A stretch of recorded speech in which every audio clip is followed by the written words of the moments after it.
閉じたら落ちてくガラスの迷路、ひび割れた公園まだ消えないまま、藤た記憶誰かの夢にすり替わる、名前さえ今奪われてく、聞こえるか胸の奥できしむ鎖の叫び、逃げないで選ぶんだ自分だけの芯を、一つ書き換えられた世界で僕は僕を上書きしてく、ささやく嘘切り裂きながら、覚めないなら夢を燃やせ、一つ操られたスターに君の本と響かせて、かけ違えたストーリー今塗り替えてゆけ、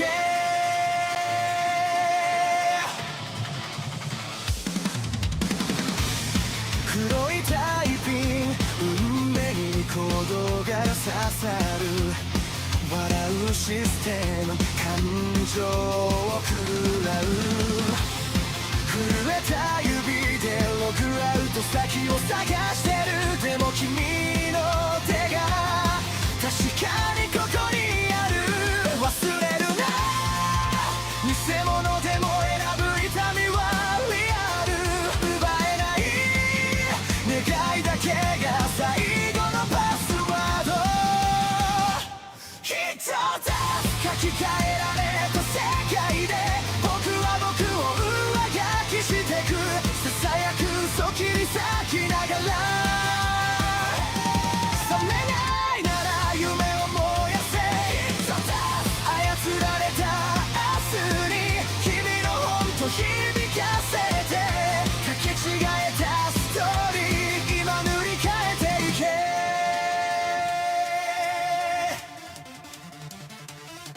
必殺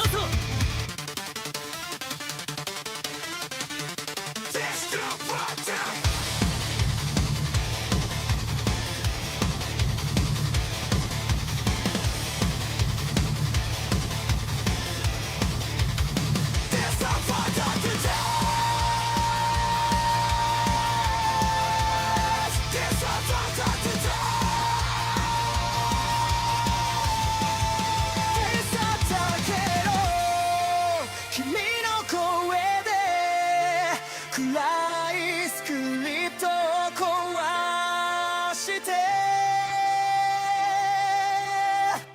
一つ書き換えられた世界で僕は僕を更新してく、挟むく影抱きしめながら、傷ついても夢を離すな、一つ操られた未来を君と一緒に飛び越えて、交差してくストーリー今始まりに帰ろう、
Hey, stop asking questions. Stop asking questions about what that was, okay? You didn't see anything. You're just having hallucinations. You don't know what you saw.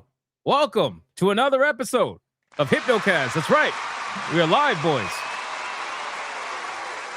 We are live. We're going to dive down the rabbit hole that is known as the internet. But before we do any of that, boys, you got to bring it in. Let's go. Hurry up, man. Come on, hurry up. Guys, it's Sunday, right? So it's Sunday, which means that tomorrow is Monday. Yes, that's right. Tomorrow's Monday. Tomorrow is Monday, and nobody is excited about that.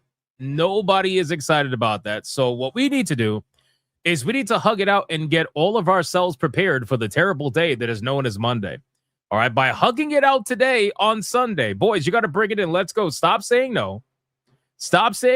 I don't want to hear it. Get in here and let's hug it out. Come on, man. Grab everybody who is saying no, drag them by their toes, just like Kata does all the time, and bring them in here and listen very closely. If you are watching over on YouTube, like the stream.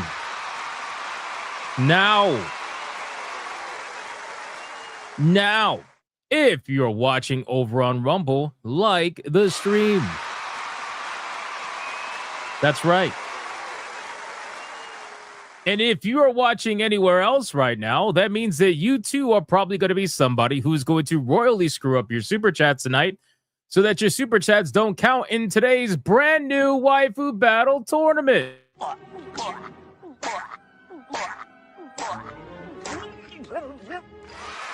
So like the stream. Don't let it happen to you. Guys, can I get a mic check? Titty check, balls check. What are we checking? Listen, the only thing we're checking is this. All right, the only thing we're checking is this. Okay, I am happy to tell you that today begins our waifu battle tournament, our official first ever tournament that people have been asking me to do for the longest time. I finally did it. I finally have it all set up, ladies and gentlemen. That's right. The One Piece tournament is officially starting. And I just saw another super chat that is not going to count because people are not following the rules. But we're going to play the trophy clip anyway.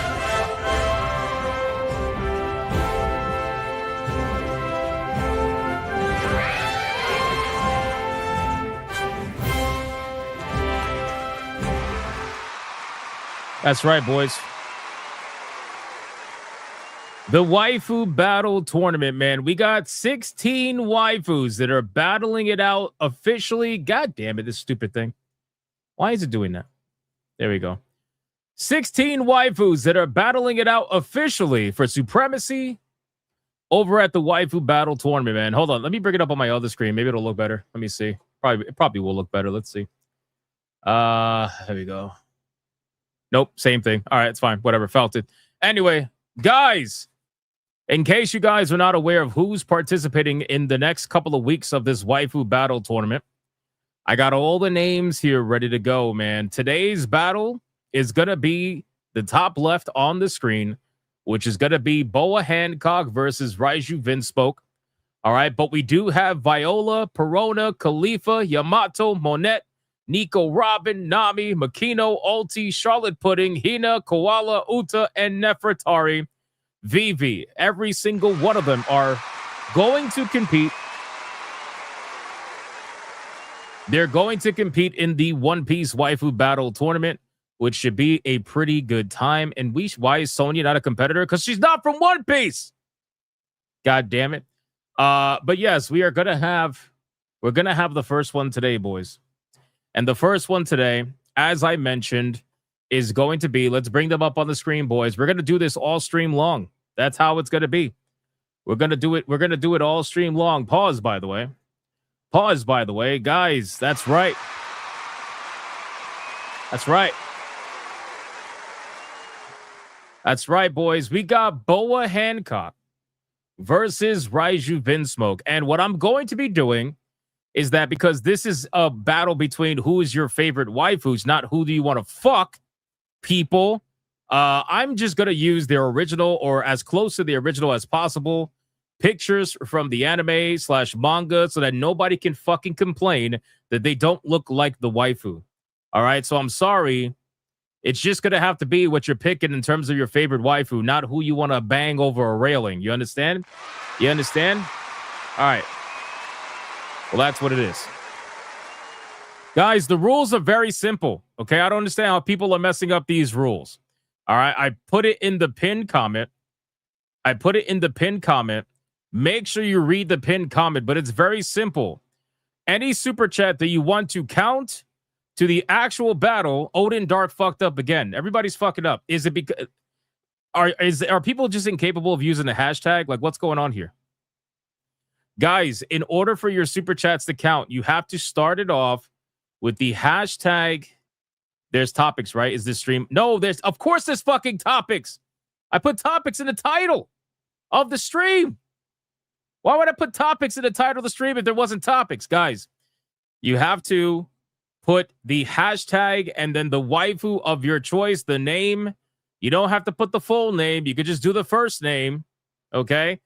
But you have to do hashtag and the name. This is so that the mods, when they go through $1 million $2 super chats, because we all know that's going to happen, they can easily distinguish between who's voting and who's not. So you have to put a hashtag the name, okay? Hashtag the name at the beginning. And then you could just type whatever else you want. It's fine. But hashtag the name if you want the super chat to count to the waifu tournament. Otherwise, it's not going to count. And then at the end, where we normally do our waifu battle, we are going to have about a 2 to 3 minute segment where we'll do final donations, and then we'll do a countdown as we always do, and we'll decide a winner. That's what we're going to do. All right? Hypnotic, hashtag gay. Whatever. I don't give a fuck. All right. Do we understand? Do you understand? Hashtag waifu or it's not counting. In case you forget, please make sure to go read the pinned comment. Ladies and gentlemen, there is no fixing mistakes in this. You only get one shot. Otherwise, you got to do it again. And only the second one's going to count. Do the train. You want me to do the membership train already? I haven't even gotten to the fucking, God damn, bro. People calling for membership trains and everything. What's going on? Relax. Why? Because tomorrow's Monday. You want to get your goon off on a Sunday quickly? Is that what it is? Is that what it is? Relax. God damn. All right. Listen, man. ESG scores are at the maximum. We are fully funded. Like the stream. Let me put it on the bottom for people. Well, actually, no, let me put it on the screen. I'm gonna put it on the screen. One Piece battle. Boa Hancock versus Raiju Vinsmoke. All right. It's gonna be on the bottom. Let me actually, can I slow it down? Let's go nice and slow. Let's go nice and slow. You know what I'm saying? Let's go nice and slow. There. Oh yeah. Oh yeah, nice and slow. Nice and slow. All right, boys, listen. We're fully funded, not really. Let's do the Bigot Army roll call. Let's see who is in this chat right now, hanging out with us on this glorious, beautiful Sunday before that ugly, terrible Monday that is unfortunately coming, sadly. Let's see who is in this chat hanging out with us, man. We got John D. What's going on, John D? How you doing? What's going on, brother? Demonic Alloy. We want to train. Oh, my God, bro. Are you serious? Brother, we'll do the membership train after. We'll do the membership train after the call-outs, man. We got to call out the people who are here who are not donating before we call out the people who are donating. Come on, we do this every day. Antran, what's going on, man? Base Chicago over on Rumble. What's going on, dude? We got Hanny. What's going on, Hanny? We got John D again. Old Man Cad. What's going on, Old Man Cad? How you doing? Sleeping Nova. We got Time Bound Howler over on Rumble. We got Papa Stitch. What's going on, dude? Mr. Melancholy. D Draconic over on Rumble. We got Raza over on Rumble. We got Y2K Cowboy over on Rumble. We got Yamato 85. Blue Octopus screaming at the top of her lungs. What's going on, Blue? How you doing? We got Matthew saying, hello, priest. We got Nick Havoc. We got Sony Lissette. Oliver Adam. We got Mr. Melancholy. We got Dade 404. Charlie Nuclear. Lord Bowser. We got Romanizer 24, Chaotic Holy, kicking Danitz. We got Black Tailgate. We got Sonic BB. We got, who else is here? Let me scroll down, man. Sam Fisher. I could make it 20 minutes, but people will be very sad. Commander Sodak. Matt Funcool. Michelle Carajo. We got Bay Chicago on Rumble. We got, let me scroll down. Zombie Hunter. What's going on, dude? We got Jedi Knight. Mr. Blue Cthulhu. We got Scampus. This motherfucker. I'm not even going to get angry. It's Sunday. I'll save it for Monday. We got the Gaming Wolf 87. We got Mad Hatter. What's going on, Mad Hatter? Thank you for being based. We got Sargon over on Rumble. The Fourth Wall Guy reporting for duty. We got Felsteph. Great Ape over on Rumble. We got D. Smith. What's going on, D. Smith? How you doing?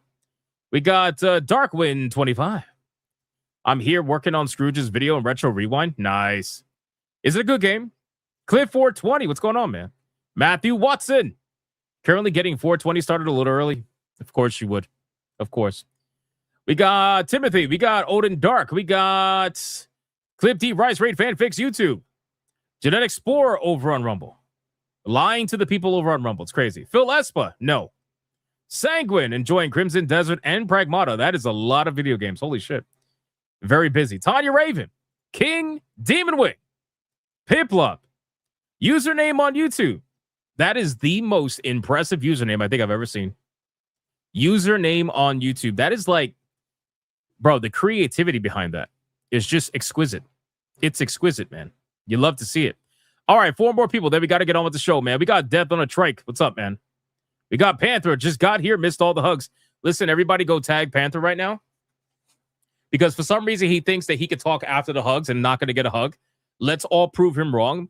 Everybody in the chat right now, please go tag Panthera and hug the ever-loving shit out of him, please. Thank you. I appreciate it. Just spam him. Spam Panther. It's all good. It's allowed. It's allowed. We got Mervoth. What's going on, Mervoth? The Old Gamer. What's going on, Old Gamer? Who else is here, man? Bud. What's going on, Bud? How you doing, Bud? We got Ricardo Dawson. I still hate that dance. No, you don't, brother. You love the dance. And you're about to hear the Membership Train song. I know you love that shit, too. I know you love that shit. You were yesterday, you were like, not yesterday, I'm sorry, Friday, you were like, please play it again. I want to hear it again. I need a second Membership Train. We did it because of you. We did it because you love it that much. We had 2 Membership Trains on Friday. That's crazy. Shoggoth, Air Razor X over on Rumble. And last but not least, we got Sets Daddy. What's going on? We got Sam Fisher. We got Melodic Method on Rumble. We got Darkwind. And last but not least, again, we got Valkyrie. What's going on, Valkyrie? Robin 10. Y2K Cowboy and Rumble. And we got, let me scroll down. We got PC Explosion. What's going on, buddy? Over on Rumble. And Will the fucking Fans. Even Will the Fans is hanging out with us today, man. That's awesome. I know he's a big-time One Piece fan. So he should be enjoying this little tournament we got going on. And Lord Bowser. What's going on, Lord Bowser? How are you doing today? All right, boys, listen, I called out as many people as I possibly could. Let's sacrifice your fellow bigot army member. Wait, what?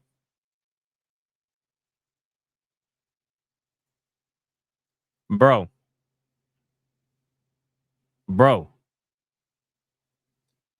The wording. The wording. Like, relax. Relax with the wording, brother. Jesus. Let's sacrifice your fellow bigot army member and let's see who is going to get the massive bunny shot today, ladies and gentlemen. Who is going to be... You know what, guys? Listen, I'm going to make an executive decision, okay? I know you guys are getting ready. I know you guys are getting ready to, like, you know, do your craziness, but listen. I'm going to make the executive decision that considering Time-Bound Howler is spamming in the chat right now, this paragraph of wordage going on.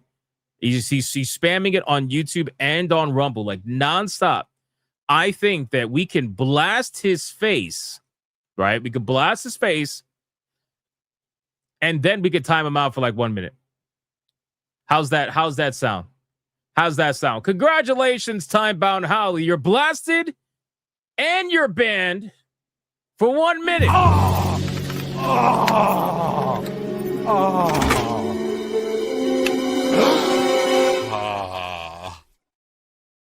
What the? That's right. That's right, boys. He's in the gulag right now. He's been banned for 1 minute. And yeah, it's gonna be a good time. All right, boys, listen. Shout out to all of you. We got a great stream set up for today. Man. Listen, we will the mods will be counting all donations as they come in. Please, again, make sure to use hashtag waifu name in order for it to count at the beginning of your super chat. I don't want to hear rigged at the end or whatever bullshit. I don't want to hear none of that. All right. Today begins the tournament. I don't want to hear about your favorite waifu losing. You only get one shot. What? No monster kill? Oh, that's right. That's right. Monster kill. I forgot. Whoops. I forgot. Sonia and TJAP will be counting up all the donations as they come in. And yeah, I don't want to hear about your favorite waifu losing, man. You only get one shot at this. All right.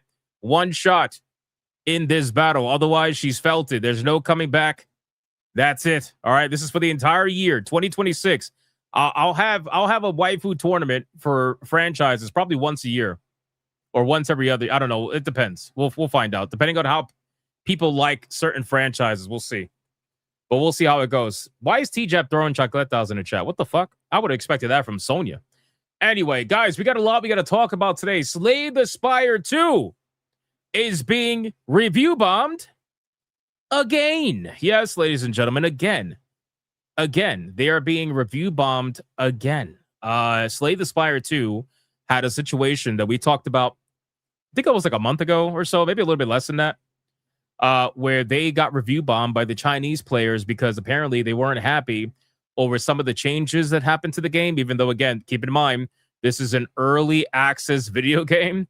It's not a full release video game. So if you bought an early access game expecting there to not be changes, I really don't know what to tell you, but apparently they did it again, right? They did it again, and Slay the Spire just recently had an update where they changed a bunch of things, nerfed a bunch of things, and well, people are unhappy.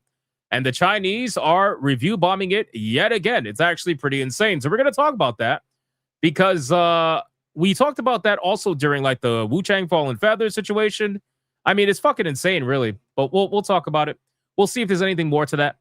We also got a person who has started to speak on supposedly Last of Us 3. Now, I don't know why they're speaking on this. I think they're former or current Naughty Dog. I'm pretty sure they're former Naughty Dog.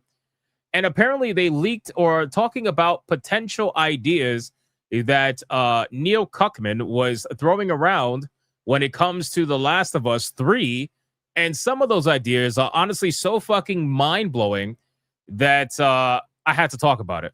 Like we're talking like such bad writing. I don't even want to. We'll talk about it anyway.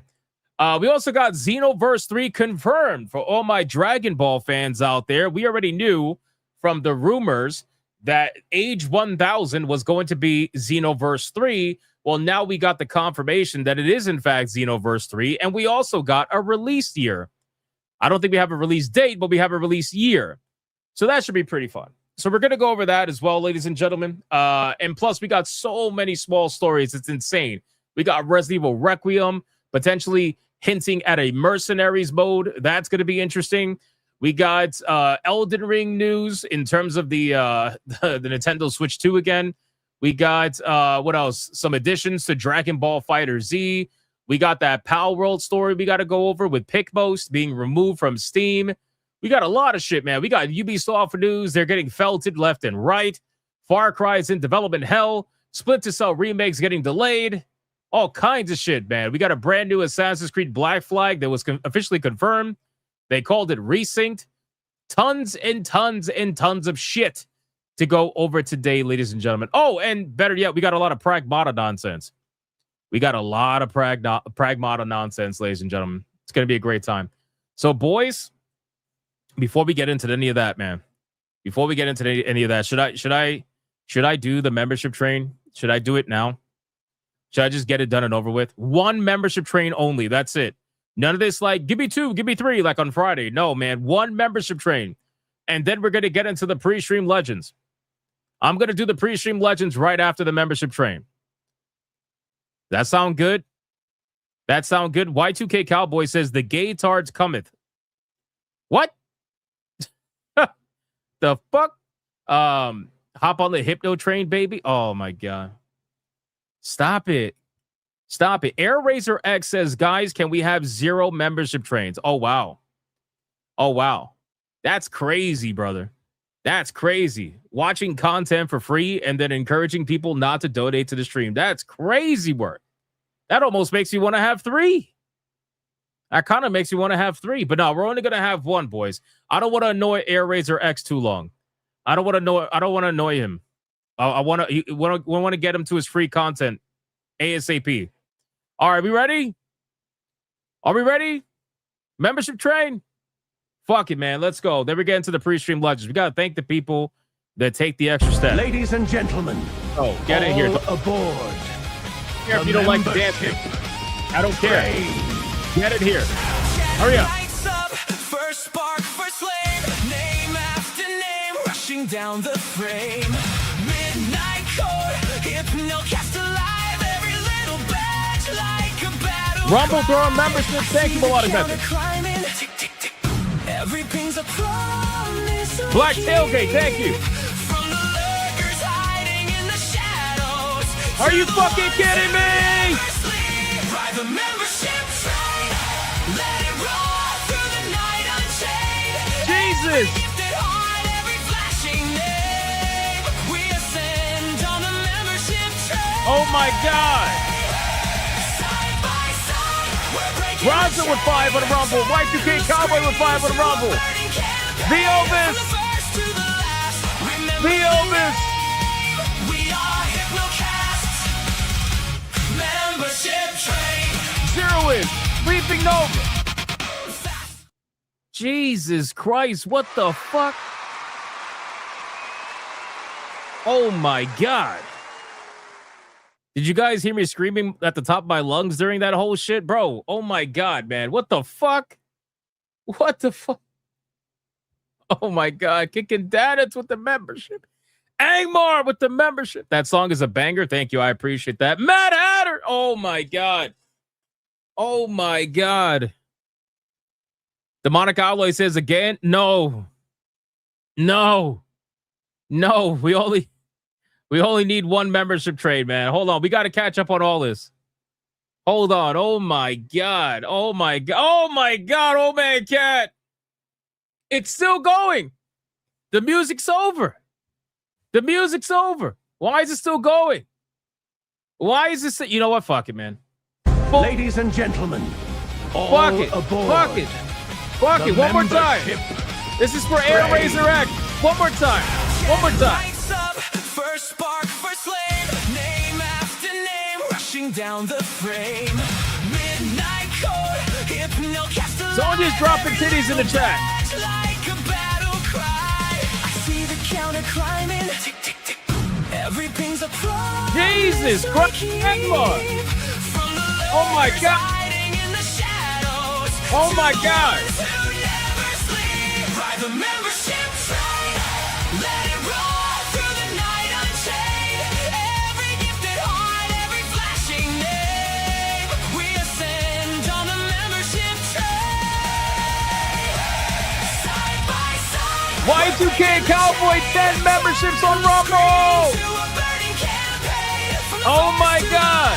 Remember the name. Lisa Ray. Membership train. Monster kill. Oh my God, man. Oh my God. What in the fuck is going on, boys? We are already at tier 2 because just the membership train by itself. Holy crap. Jesus.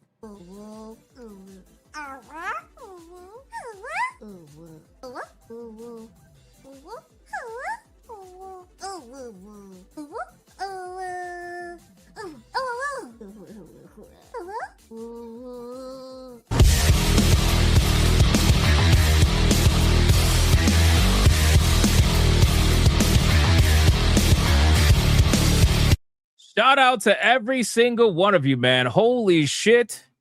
The membership We're not even doing the battle yet. Oh my God, man.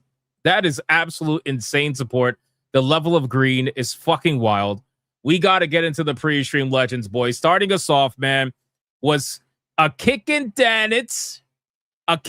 Even Rumble went crazy. Guys, if you have a Rumble account, go to Rumble, go pick up a membership. Just talk in the chat. It'll automatically give you a membership. God damn, man. A kickin' Danitz with the membership. Thank you, my man. I appreciate that very much, my good sir. And then we got King Demon Wing with a 20 membership. Hyperbanger.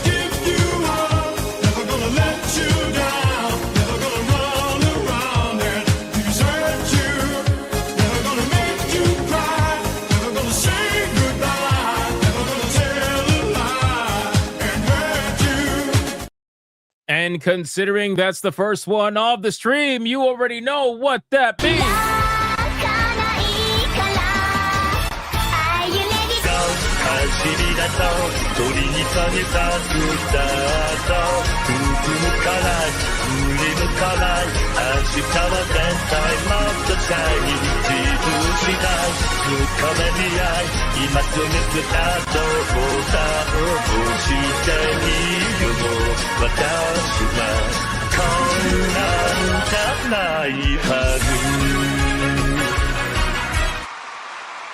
Damn, man.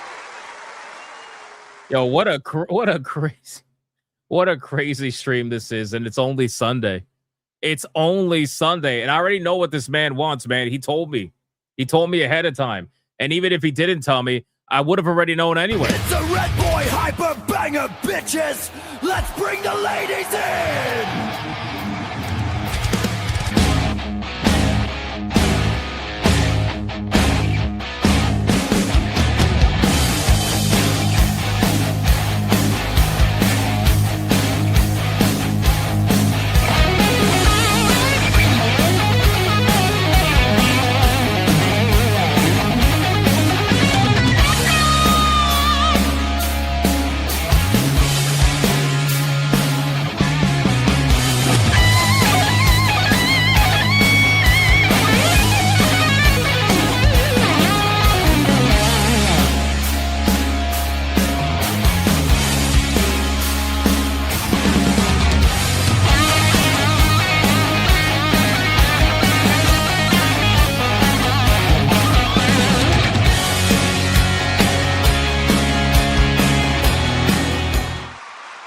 Yeah, man.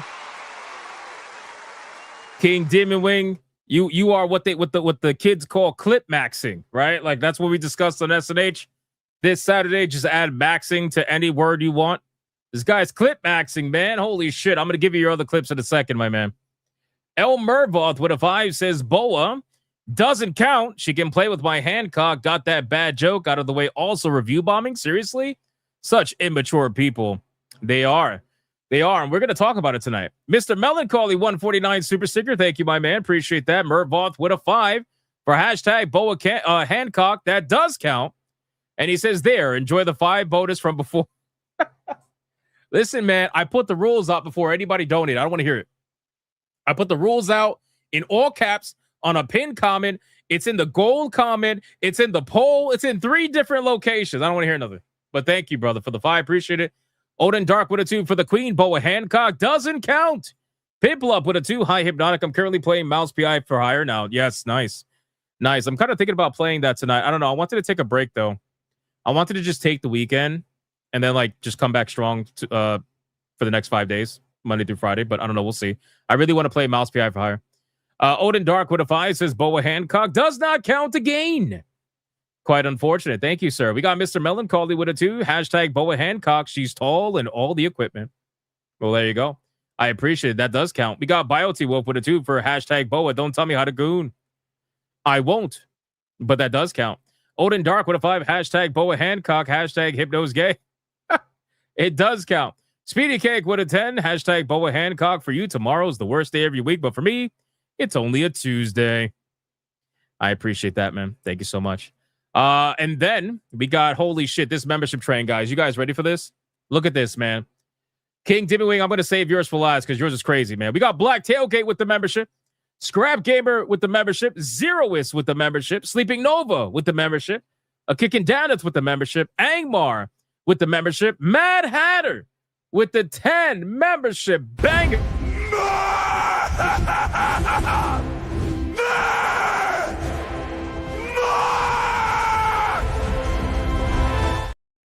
Absolutely insane, Mad Hatter. Thank you so much. I appreciate that. And then Old Man Cad dropped 5 memberships. And then Angmar dropped 5 memberships. Look at these 2 motherfuckers, man. Holy shit. Love these guys. Even Toxin got in on the 5 memberships. Holy shit. Look at this guy. And then Lisa Ray dropped 10 memberships.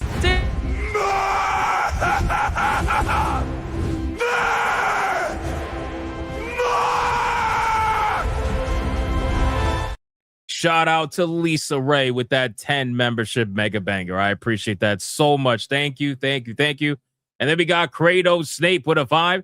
WrestleMania 42 update with all the spoilers in the world, apparently. Rhea Ripley wins WWE Women's Championship. Trick Williams wins U.S. title. Roman wins World Championship. And Brock Lesnar retires. Great. I'm sure people in this chat who chose to watch me over WrestleMania totally didn't want to go plan to watch that later. But I appreciate the 5. Thank you. Butterframed in gold with a 2. Hashtag BOA. Hashtags are gay. They're not that gay, man. All right. They're necessary. Trust me. They're necessary. Trust me. Ricardo Dawson says, why don't you do the verses on SNH anymore? Well, because the problem is that the verses really weren't making that much of a difference in terms of the stream.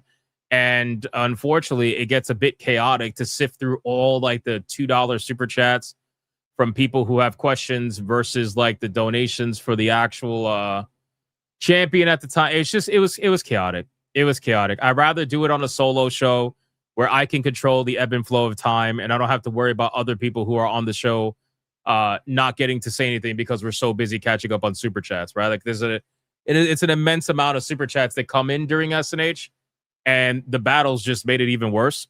So considering we have a 3-hour time limit, I just decided to focus on the show itself. Yes, I know. Shocking. I know. I would give up the money to focus on the show. I know. Crazy. Insane. Odin Dark with a 2. Hashtag Boa Hancock. Hashtag is my queen. You don't say. Unbelievable. All right, let's go over to Rumble, man. Rumble went pretty crazy. We got DJ Conic with a membership over on Rumble. Thank you. Mervot says, nothing ever beats Goku versus Superman battle.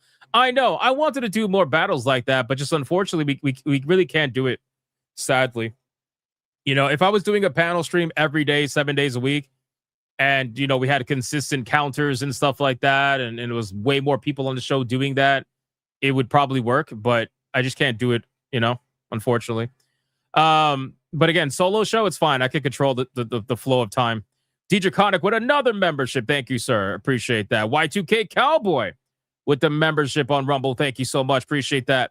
Oh, my God. Oh, Twisted Master with $100 Red Boy Hyperbanger says, hashtag BOA, surprise, banana clip, please, and thank you, Hypno. Oh, my God. $100 for BOA. All right, this is the last one. This is the last one.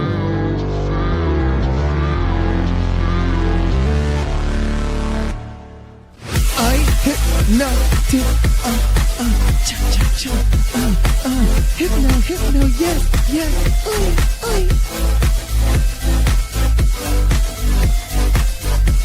big strong beefy man.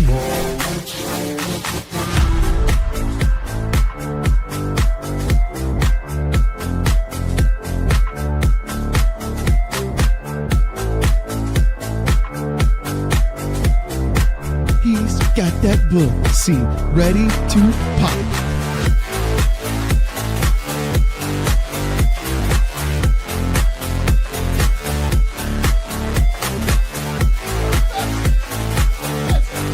This man said perfection, brother. You gay as hell, boy. You're gay as hell.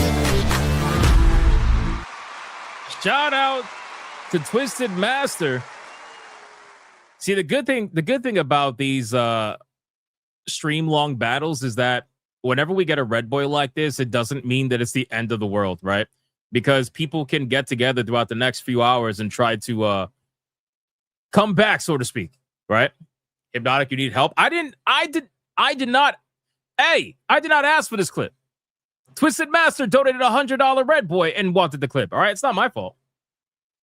It's not my fault. All right. Twisted Master, thank you for the $100 red boy. Holy shit, I appreciate that. And then Melodic Method went crazy with the 1 membership. Viovis 1 membership. Y2K Cowboy with the 5 membership banger over on Rumble. And then we even have Raza with a 5 membership banger over on Rumble. And then, not only that, Y2K Cowboy dropped a 10 membership banger over on Rumble.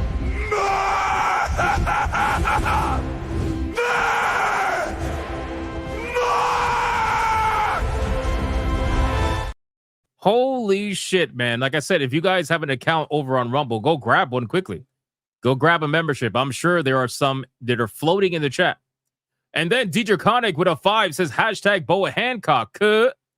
Appreciate that, DJ Conic. Damn, even Rumble's on the Boa fucking train right now. Mods, where are we at?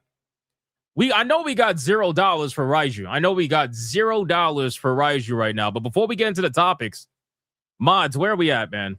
How bad is it? How bad is it right now? I'm gonna bring them back up on the screen. Tell me how bad is it? Jedi Knight says Hypno's gonna start his next stream singing "I Am What I Am." Hey. Kiara Coley says Hypnotic, you paid for that clip though. Hey, relax. All right, relax. It was an investment. it was an investment. All right. Holy shit, man. We got more. Hold on. Chaotic Holy with a 5. Boa Hancock, and I mean pound, not that hashtag. Nonsense. Losers hash, winners pound. You would say some shit like that. T-Jab says give him 5 minutes to catch up on the membership train thing. Oh, that's fine. Try to keep a separate tally for the battle only so that we could just call out the numbers throughout the stream and see where we're at. Mervoth with a 2, hashtag Boa Hancock. So how felt it is Raiju at the moment? It's looking not good. It's looking not good. I'm gonna say that. It's looking not good. Frost Puma with a 50 says hashtag Boa. Hello all. What's up, Frost Puma? How you doing, man? It's not looking good. Not looking. Oh, the first vote for Raiju. That's how it begins, man. That's how it begins. The first vote for Raiju. Hashtag Raiju needs some love for a 2 from Jake. Let's go. Let's fucking go. Good job, Jake. Good job, Jake. Very nice, man. Very nice. All right, boys. Listen, we're fully caught up. I'm going to give the mod some time to catch up on the numbers.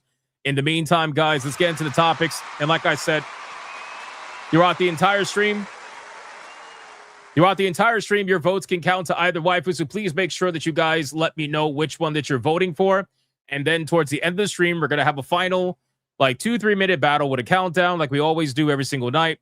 And then we'll decide a winner. And that's how we're going to do it from here. All right, we ready, boys?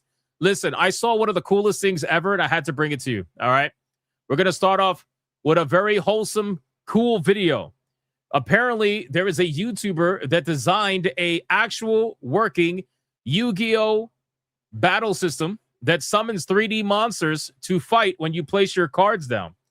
Crazy shit. I have to share it with you. Check this out. Look at this. Le dragon blanc aux yeux bleus. Holy shit. Dealer, dragon blanc aux yeux bleus.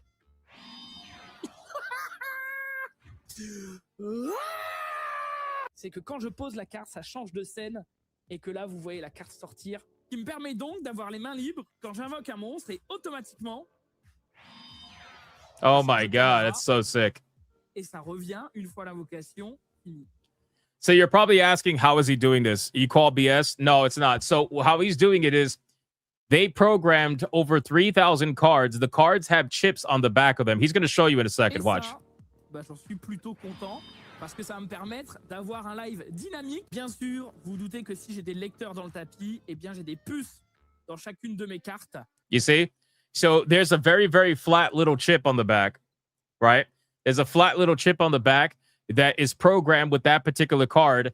And when they put the card down on the mat reads that particular chip and it summons the 3D graphic over it. It's actually fucking insane. It's insane. Obviously, like it's a lot of work, you know. It's a lot of work, but they said they have over 3,600 cards that are programmed right now. 3600 cartes pucées, allez sliver, allez badger parce que 3600 This is them doing all the work. cartes. C'est long, donc merci à eux, ça a été 2 jours intenses de 10h à 22h et c'est là qu'on reconnaît les vrais copains. And apparently it works even if you have your card sleeved, which is pretty cool. So you can keep your card in good condition. It's pretty sick, man. All right, we got an update on the numbers. Hold on. I just wanted to show you guys that because I thought the inner child in me was screaming, man. I was like, holy shit, that's so cool. I want to summon the blue-eyed white dragon. All right, where are we at? So we got, guys, how is this fair? How is this fair, boys? Boys, Boa Hancock is at 140 and Raiju's at $2. Brother, really? Really? How is this even remotely fair? Like, did you guys just wake up and choose violence today or something? What's going on? Monster kill!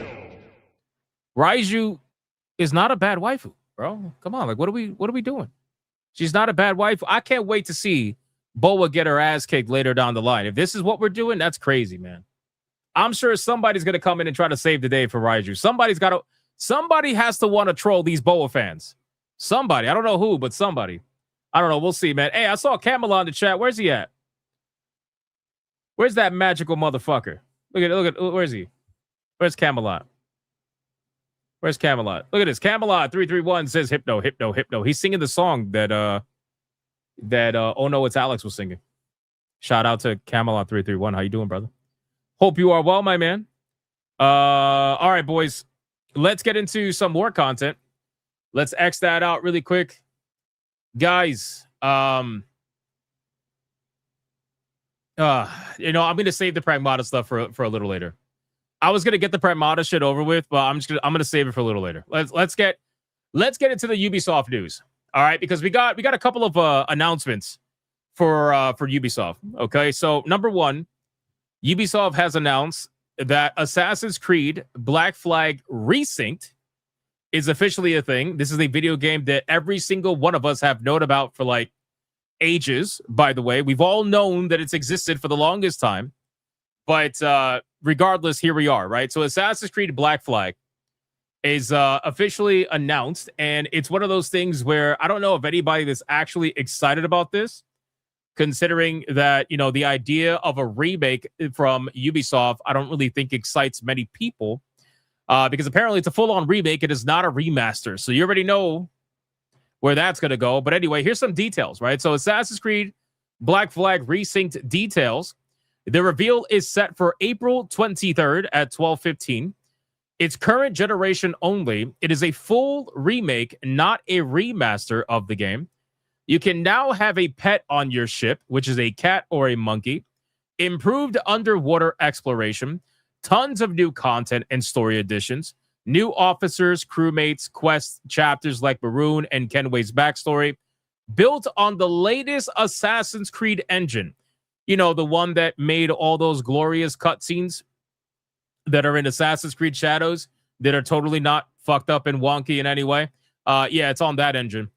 And apparently it is not subsidized and will likely be a full-priced release. So they want to get your full money for this game any way they possibly can.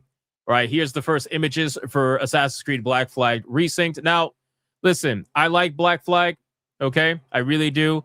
And it's so ironic because I was actually talking about Black Flag in my video that I filmed today that'll be coming out tomorrow. I made a video coming out tomorrow on the main channel talking about Windrose and the entire like history of Windrose, the success of Windrose, and basically just felting Skull and Bones from Ubisoft because why not? Like we could just have fun doing that. So that video is going to release tomorrow. But I mentioned Black Flag because unironically, Windrose was actually inspired heavily by Black Flag. The developers even admitted that, right? The people behind Windrose actually said that Black Flag, they consider that to be the greatest pirate game of all time in their own opinion, right? So obviously they consider it, high up, in the I guess the echelon of pirate games. But at the end of the day, the ironic thing about all that is that they then made a game that came out and did better than all these other games that Ubisoft has. So I don't know, man. Assassin's Creed Black Flag, it's one of those games where it still stands the test of time. If you play the original Black Flag, you're still going to have a great time. It still looks good, right? Graphically, it still plays well. Black Flag, for me, was probably one of the last few decent Assassin's Creed games, and then it kind of fell off after that. But regardless, I'm not really that excited for the resynced version, right? Because, again, it's not a remaster, it's a remake. So that tells me if they added stuff, they probably took stuff out as well. What that stuff is, who really knows? They probably changed things as well. What they changed, who really knows? But we will see from there. Now, we have some other insights about Ubisoft that is currently happening. So let's bring it up right now from the same source, right? So some insights at Ubisoft from Tom Henderson. Apparently, the new Far Cry game is going through development hell. Is anybody truly surprised? I mean, how many, listen, can we have a conversation? Can we sit down and have a conversation, a real conversation? Why is it that Ubisoft has so many video games that go through development hell? Obviously, that's a rhetorical question, but I'm just asking the question regardless. Why the fuck do they have so many games that go through development hell? They got Splinter Cell going through hell, Far Cry going through hell, Skull and Bones went through hell, and Assassin's Creed Shadows had to get delayed a couple of times. What the fuck is going on? You guys have, what the problem is? They have way too many people putting their hands in the pot. I really believe that. Ubisoft has way too many people putting their hands in the pot. They have terrible management. Whoever is managing the teams over at Ubisoft are awful. They're awful. They're fucking garbage, literally. Because it doesn't matter. Oh, I forgot. How can I forget? Beyond Good and Evil 2. You guys currently have the record for the game that's the longest in development hell ever. You guys beat out Duke Nukem. So how is it that you guys continue to have all these games in development hell? I just don't understand. I don't understand. I think it's pretty clear that they have a massive amount of mismanagement. They don't know what the fuck they're doing. They either that or they just don't care. They're trying to ride it out for as long as possible. Who really knows at the end of the day? But yes, Beyond Good and Evil 2 is on 19 years of development. Yes, Sam Fisher. It's almost 20 years of development. But anyway, regardless. So the Rayman remake apparently is the only game that's going well. Splinter Cell remake is being delayed until 2027. And the next big title by Ubisoft after Assassin's Creed Black Flag Resynced is apparently going to be a Ghost Recon video game. Now, I'll say this. Ghost Recon, some of the games, especially some of the earlier ones, I actually really liked. However, some of the older ones, like what's the one that came out? I'm trying to think. Was it? Let me check my Steam really quick. Was it? Let me see. Ghost Recon. Was it Wildlands? Badlands? Was that the most recent? Was that the recent one? Badlands, Wildlands, something like that. Wildlands, right? Oh, Wildlands. Okay, it was Wildlands. Yeah, that one I really wasn't that too big into. I did like the open world aspect of it, but overall it just felt so Ubisoft formulaic. I was not into it. Was that the one that came out recently, or was there one that came out after that? I think there was one that came out after that I didn't even bother with because I didn't even like Wildlands like that. Rumble's telling me Breakpoint is the latest one. Yeah, so I didn't even bother with Breakpoint. I played Wildlands and I was so uninspired by it. I was like, this is kind of boring. I didn't even bother getting Breakpoint. I just skipped out on that entirely. So my problem with Ghost Recon is that while I like the IP, I like the idea of Ghost Recon. Obviously, I like the stories that are capable or possible with Ghost Recon, the setting and everything like that. I like that. My issue is that those games are just played with typical Ubisoft open world formulaic garbage that it makes it just so boring. It makes it boring. Like Wildlands had its moments where it was fun, especially when you would take control of the chopper and like it was pretty cool. But there was other parts where I'm like, dude, this is so fucking boring. It's like, what am I doing? I feel like I'm playing every other. I feel like I'm playing what's the word? I feel like I'm playing the fuck is the Watch Dogs. Like it's the same shit. It's the same shit. Watch Dogs, the same open world, formulaic, same exact thing. It's just Watch Dogs, but with Ghost Recon as a skin. But I mean, hey, whatever. Anyway, at the end of the day, it's not like the worst IP. I'm not going to sit here and pretend like Ghost Recon is the worst. So if they come out with a Ghost Recon that is actually good and interesting, I would definitely check it out. But as of right now, I really wasn't that interested in Wildlands when I played it, and I didn't even bother with Breakpoint. So I feel like I'm not really missing out on too much. There's so many other games that I could be playing that are similar. I really don't care. But hey, maybe they come out with something good. I don't know. I just highly doubt it, though. Wildlands is best in co-op, makes it a mediocre experience for. See, the funny thing is I played a co-op. Kevy Osiris, I actually played Wildlands co-op. I remember because I had a friend who was like, hey, get in the chopper. And then I got in the chopper and he crashed in the fucking ground. And then we laughed for like 5 minutes straight because he drove like a woman or he flew like a woman. Regardless, while that was funny, I can't help but shake the whole open world aspect of it and the way that it was designed. You know what I mean? So whatever. Anyway, so I don't know, man. Rayman remake, like, yeah, I guess, whatever. Far Cry, who the fuck cares about Far Cry anymore? After the first 3, who cares about any of the other ones? You know what I mean? Maybe 4 was okay, but like 5, I don't know, man. Far Cry, that's another problem. Far Cry literally became super formulaic to the point where it's just, it's mind-numbing. It's like, I feel like every single one is the same, you know? But anyway, it doesn't matter. So these are the recent leaks and news regarding Ubisoft. We'll see if they can go through any of it. Now, keep in mind, guys, a lot of these IPs like Far Cry and Ghost Recon, these video games are going to come from the brand new studio that they made, Vantage Studios or whatever the hell they're called with Tencent. This is going to be coming from the new studio. This is not going to be coming from Ubisoft themselves. Rayman might be coming from Ubisoft themselves because they still own that IP completely. But the other major IPs, Splinter Cell also might be coming from Ubisoft. But the other IPs are going to be coming from Vantage Studios. So we'll see how that goes. But this will be their first foray, and also this is going to be their first time where they have 3 major studios all making major video games at the same time, which is probably why you're going to have all these games come out at the same time or like close to the same time, like 2027. 2028, you're going to see all these Ubisoft games dropping, and they're going to hope for the best. But, you know, considering Ubisoft's latest endeavors, I don't really hope for the best when it comes to them. So we'll see how that goes. All right. Let me catch up really quick. We got Jake again with the 2. Rise, you need some love. Thank you. Speedy Cake with the 5. Speaking of OP, I hit the Dress Rosa arc last night. Nice. Shout out to Speedy Cake, man. That's awesome. Let's check Rumble really quick. Did we get any donations towards the battle? Let me just check. DJ Conic, I already read that one for Boa Hancock. We got Melodic Method gifting a membership. Thank you so much. I appreciate that, Melodic Method. All right, we're caught up on everything. All right, let's continue. Let's go into the next story. Let me X out the Ubisoft stuff. Get that out the way.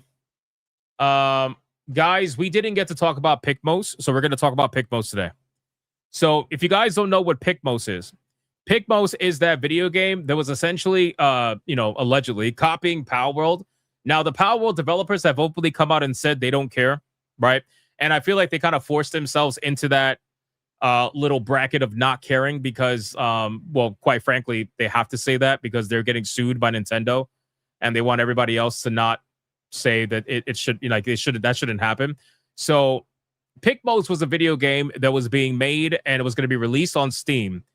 But apparently, the game got removed from Steam. And then the publisher behind this game said that they're going to be more involved in the development of this game from here on out. Now, I don't know if this means somebody at that publisher decided that this was a little bit too close legally, or maybe they didn't want to get in trouble with Pokemon, because they were copying Pokemon as well. But regardless, let's check this out and see what we got. Steam has removed Picmos, a game accused of copying Pokemon and Palworld. The removed survival video game is scheduled for full release in 2027, but its future remains uncertain due to numerous controversies surrounding its development. The first doubts arose when wait, hold on. The first doubts arose over the name itself, which was originally Pikmon, leading to accusations that it was a clone of Pokemon. However, the name change to the current Pikmos did not put an end to the allegations that the game bore too close a resemblance to other titles going beyond mere inspiration. So they originally were called Pikmon. Then they changed to Pikmos. And people are obviously still going to be trying to shit on them, right? It says accusations that the game relies too much on other well-known titles aren't limited to Power World and the Pokemon series. Shortly after its announcement, the gaming community accused of it copying The Legend of Zelda Breath of the Wild as well. Oh my God. Can we stop? Can we stop? Yo, Nintendo fans, I guarantee you they were like hardcore Nintendo fans. These motherfuckers, they will literally try to make it seem like everybody's copying Nintendo. Bro, what are you trying to say? That Nintendo owns the cutesy art style? Like, what are we doing, man? The fuck are we doing? Anyway, so the fallout from the numerous controversies has already caught up with the creators of Pikmos as the game has joined the ranks of the titles removed from Steam. The publisher Network Go addressed the matter by posting a statement on the game's official Twitter account. In the post, the company acknowledged that it has been receiving feedback since the game was removed from the platform and assured that it's taking it into account, which has led to the decision to officially join the development process. So they weren't even part of the development process in the beginning. Now they are basically becoming part of the development process because of all the backlash they've been getting, right? And all the, I guess you could say the accusations of copying and all this other nonsense. But in any case, they have removed it from Steam. They're part of the development process now, and they announced they will oversee the work being done with the team responsible for Pikmos in order to improve the game from the player's perspective and provide them with a better experience. I'll say this. I think that at this point, I think that they're just going to flat out change everything people had a problem with. They might even go with a slightly different art style, to be honest with you. But who really knows at this point? I think that with the obvious naming, like the problem is you cannot name the game Pikmon and not think that people are going to make the Pokemon reference, right? Like, I feel like they do that because they know, and they also want people to make that reference. They want to be able to sell their game utilizing at least some of the clout from bigger games that have that kind of a name and have that kind of a look and all that stuff. So it's like a strategy. You got to know how to do it without actually doing it, kind of a thing. But they don't really do that. They just go head on. They don't give a fuck. They don't give a fuck. So anyway, Pikmos is officially taken off Steam. It is not available for sale whatsoever right now. We might end up seeing this game probably come back next year. I don't see this game coming back this year. I'm sure that it's going to come back next year, probably sometime in the beginning, and probably with a slightly different art style or art direction. And then I guess we'll kind of see from there, because it's going to be very hard to change the entire game if you have a problem with the whole pocket monster thing. I don't really think that's the problem. I think it was some of the characters with the Zelda reference, and it was also some of the monsters, obviously, with Pokemon, especially Power World. There were some monsters that look like a one-to-one for Power World, which is so ironic when you really think about it. So we'll see what ends up happening with this. But as of right now, not too much information to go off. So we'll kind of go from there. Secret Final Boss does not count because nobody reads the rules. Secret Final Boss with a 2 for Boa Hancock. Got a vote for a distant relative. Well, unfortunately, it did not count, my man. But I appreciate that. Thank you, Secret Final Boss with the 2. We didn't have anything on Rumble, so we'll catch up later. Oh, another one. Gray Soul with a 5-banger for Boa Hancock. Does not count. High possibility of a finalist. I really need to watch the anime. She might be a finalist, but only if the votes actually count. But I appreciate it, Gray Soul. Thank you for the 5, brother. Thank you so much. All right, boys. Let's get... wait, what are the rules? I don't know. You could check the pin comment. You could check the goal comment. You could check the... you got to use hashtag waifu name in the beginning in order for it to count. Please make it easier on the mods. Hashtag waifu name for it to count. Okay? Why is chat not moving? Because everybody's gooning. I don't know. We got 400 people in here and nobody's talking. So they must be jerking it, or I don't really know. Who knows? Fuck your rules. Hey, that's I'm okay with that. Gray Soul says I came in late. Yeah, but the comment's there, brother. The pin comment is there. It's been there since the beginning. It's literally been there since the beginning, man. Toxin says I'm playing Mouse PI for hire. Relax. Hey, listen. Toxin, you of all people should not be telling somebody else to relax, okay? Do you not remember? Do I need to remind chat? Do I need to remind chat? Do you not remember when you said in the chat that you were thick? You were telling another man how thick you were and how you were caked up? That you were caked up? Bro. I'm just saying. Panther with a 2 for Boa. Hashtag Boa. That does count. How do you read spoken rules? I don't know. How do you read spoken rules? Well, no, I mean, it's right there in the pinned comments. So you can read non-spoken rules too. It's right there. I can read it for you if you want. It says, I clicked it. Hashtag waifu name must be first in every super chat. No mistakes can be fixed whatsoever. Battle will take place the entire stream. No tourney battles on Friday. Winner selected at the end via countdown. There you go. Randall with a 5 for hashtag Boa Hancock. Thank you. I appreciate that. Holy shit, man. We're having a little bit of a blowout. Deidre Kotick. Oh, I forgot that rule. Mods are going to kill me. I forgot that rule. I wasn't going to allow splits because it gets too chaotic, but I'll allow it this time, T-Jap, because I didn't mention it. Deidre Kotick with a 10-banger for Boa Hancock and Raiju Vin Smoke split. So that's T-Jap. If you're listening, that's 5 for both waifus. He put the hashtag on both of them, so he's a smart man. Thank you, Deidre Kotick. I appreciate it. All right, let's get into the next bit of content, boys. Guys, they added Super Saiyan 4. Super Saiyan 4 Goku is coming to Dragon Ball Fighter Z. And the reason why I'm talking about this is because, goddamn, man, this game is impressive. This game is unbelievably impressive on how it continues to just fucking A, man. Like, the amount of content that gets updated in this game is crazy. It's crazy. So they're going to be adding Super Saiyan 4, adult Super Saiyan 4, Goku from Daima in just a few days, apparently. So that's going to be pretty cool. I know a lot of people like the Super Saiyan 4 form, which is so insane, by the way. Can we talk about that for a second? It's so insane, by the way, how when I was growing up, nobody liked the Super Saiyan 4 form. Everybody considered it weird because it was so vastly different from all the other Super Saiyan forms. Now, obviously, this was before we ever had Super Saiyan Blue, Super Saiyan God, Ultra Instinct, where shit got weird, right? So maybe that's why people like it today. But Super Saiyan 4, that was like the least favorite transformation back in the day when I talked to a lot of people. You know, maybe not for everybody. I'm sure some people loved it, you know, but Super Saiyan 4 was so vastly different.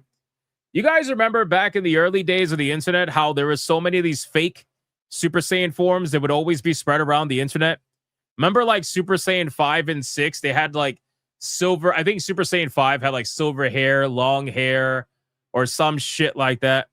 I also think it's because GT was not exactly liked by a lot of people. So maybe people like the form. Maybe people like the form, but they didn't like the actual show. Could be that, right? So their hair can only grow so long before it reaches the ground. Yeah, I know. The false super. Yeah, I know. It was so hilarious, man. But in any case, if you guys do play Dragon Ball Fighter Z, because I know some of you still do, you will be having adult Super Saiyan 4 Goku added to the game, which that's pretty fucking cool. So I wanted to make sure that you guys knew about that. Speaking of Dragon Ball, now we're going to talk about Dragon Ball Xenoverse 3, aka Age 1000. You guys remember the trailer that we reacted to, what was it, like a month or two ago? Something like that. That trailer was, it was called Dragon Ball, like Age 1000 or something like that. Well, apparently it's officially Dragon Ball Xenoverse 3. This was something that was rumored for a long time. And now we know that it's officially going to be releasing in 2027 for PlayStation 5, Xbox, and Steam. When does Super Saiyan 4 get added? In a couple of days, it said. I didn't get an exact date, Grungehead, but a few days, so it should be soon. It might even be available for sale already as a DLC. After being officially revealed that Dragon Ball, I can't say that word, early this year in January, Dragon Ball Age 1000 finally gets a massive update that clears up the mystery surrounding the game.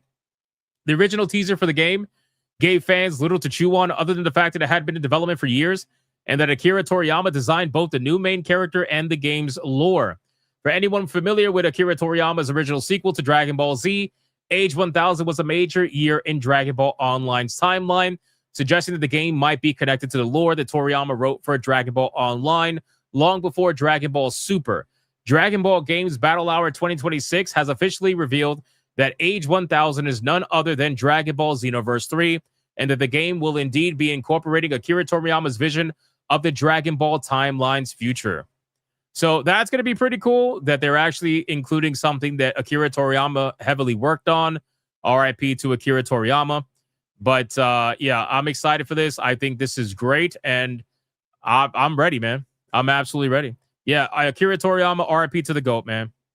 RIP to the GOAT. Hypno can't say Genki Dama. Is that what it said? Genki Dama? That is not what it says. It says Genki Damatsuri. Genki Damatsuri. I can't say the whole word. Like Genki Dama, I can say that. God damn it. They will milk Toriyama's name even if no one can prove he had any involvement. Yeah, that's probably true too. I would hope that that's not the case, but that's probably true too. I think the Japanese treat things like that a little bit differently, but you never really know at the end of the day. Did any of you guys play Sandland? I didn't play Sandland, but I did read Sandland. And I wish that Sandland, I made a video on it in my manga channel. I said that I wish Sandland actually got a full-on like manga series. I wish it wasn't a one-shot, but I mean it is, right? So what can you really do? I bought Sandland, I think, for like, what was it, like $12, $13, something like that, when it first came out. And now it's out of print. I'm pretty sure it was out of print. I'm almost positive it's out of print. And now they resell it sometimes on eBay for like crazy money. You know, nothing ridiculous. I'm talking like $60, $70, whatever. But I think it's out of print. But I could be wrong on that. Pour some out for Toriyama. Yeah, man. Sad news. They might have it on Amazon for cheap still, though. I haven't checked. But Sandland is awesome. It's pretty good. The game expanded the story. Yeah, I know it did. I think I have Sandland. I always wanted to get it. Let me see. Do I have Sandland? Let me see. I do have Sandland on Steam. I gotta play it. I have to play it. The anime has more story than the manga. Yeah, but you know, I don't really watch anime too much. I read manga, so it's kind of how it goes. I'm actually now that I finished Dorohedoro, I am now trying to finish, because all the books that finally came out. So I'm trying to finish My Hero Academia. I'm on book number, what the fuck is this? 37 out of 42, I think. Yeah, 42. So I'll be finishing that and then moving on to something else in the future. All right, boys, let's X out of this really quick. We got Secret Final Boss with a 2. Boa Hancock like this. Angry face emoji. Yes, just like that. Just like that. Genetic Spore says Hypno reads. Nerd. Wow.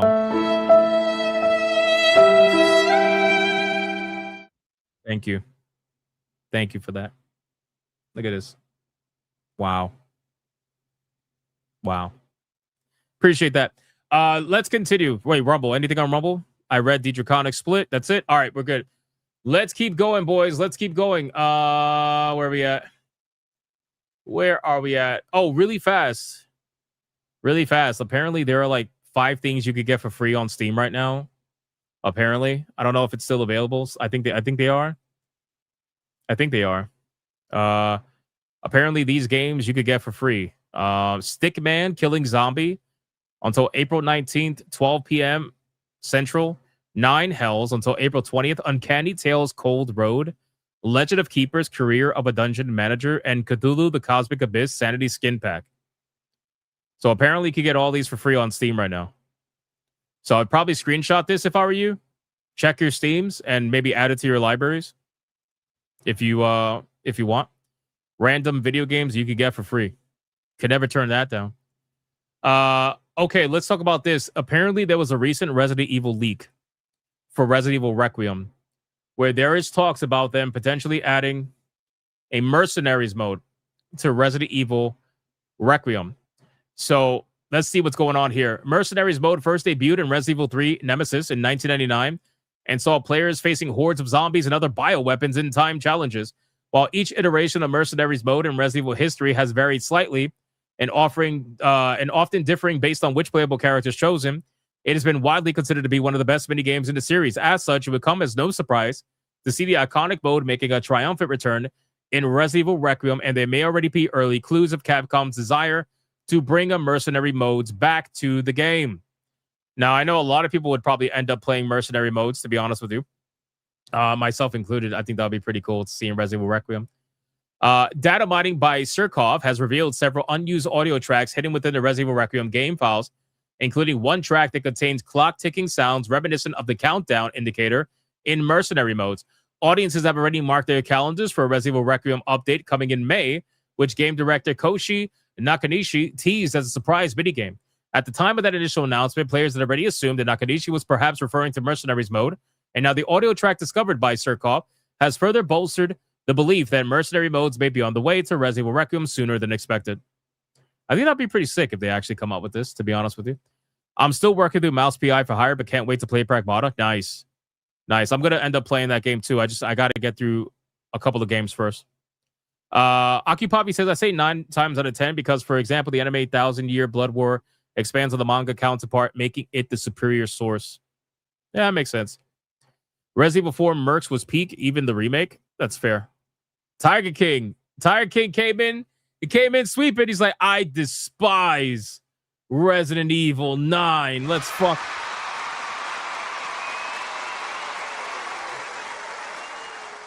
It wouldn't be a stream if we didn't have Tiger King telling us what he despises. It's going to be awesome. Thank you, sir. I appreciate that. So I just wanted to bring this to you. This is just another fast story. I have a bunch of fast stories that I want to get through. Hold on. What's the next one? Let me see what's going on here. Well, that's a main story. Slay the Spire. Okay, we got Last of Us. We'll talk about that later. Oh, guys, really quick. Like I told you, tomorrow I have a video coming out about Winrose. And honestly, it's a video about Winrose, but also it's a video about making fun of Skull and Bones. So, like, together, it goes hand in hand.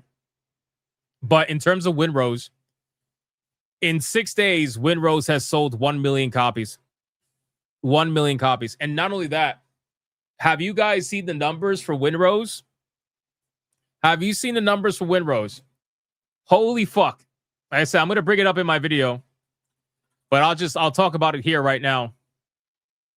Guys, 8 hours ago, Winrose hit 222,000 fucking players. Guys, what? Like, holy shit. Guys, it's literally happening again. It's so crazy. Like, how many times every like month or 2 months or 3 months we get a situation where an indie game comes out and just blows the fucking walls off, of anything AAA studios have done in any recent amount of time. It actually is really, really sad, you know, when you think about it. It's another example. We've had so many of these examples. I didn't think the game was going to get this high. I didn't think Winrose was going to get anywhere close to 222,000. Yeah, it's fucking crazy. I agree. It's fucking crazy, boys. Think about that. 222,000 people concurrently, right? I mean, think about how much this just blows the doors down on games like Marathon, games like High Guard, all these other live service video games, online video games. But keep in mind, guys, like this video game, this is technically like a single player game that you can play co-op. This is not the same thing, right? As of all these other live service video games, this is a single player game technically. So these single player games that all these developers and studios say that they're completely dead, that nobody wants to play them, they continue to prove them wrong. Every single day, they continue to prove them wrong. There are people out there that want to play these kind of games. They want to play these fun single player games that reward your time, reward your effort, and respect you as the player. Like that's what they want to do. You know, but listen, man, I'll tell you this, it's even sadder when you remember that Winrose is just an early access. It's just an early access. It's not even a fully released video game. It's literally in early access. You know? Dude, single player is making a huge comeback. It is. It really is. That's not a single player game, says Mr. 70s Bush. So you can only play this game multiplayer? You can only play this game in co-op, Mr. 70? You can't play by yourself? Is that true, chat? EA always eating those words? Fuck them. Well, to be fair, Lloyd, it's not just EA that is it's not just EA that says that. There's a lot of It's like Power World, you can play solo. I'm solo right now. It's better solo, it's both. Well, see, that's my point, right? So when you have co-op gameplay, that doesn't make you a multiplayer live service game. Right? That makes you a single player game that has co-op. You know what I'm saying? Like that's why this is a single player game. It's a single player game that has co-op. Although I'm sure it's more fun with co-op, don't get me wrong. I was watching New Blackstreet play. Oh my god! Hold the horses! Hold it! Hold it! Hold it! We got a plot twist! Oh my god, we got a plot twist! Hold it! What the fuck? Oh my god, boys. Oh my god. Guys. Holy shit. Kira Nightshade just dropped a $200 Red Boy Hyperbanger, and he actually made it count with the hashtag he reads rules.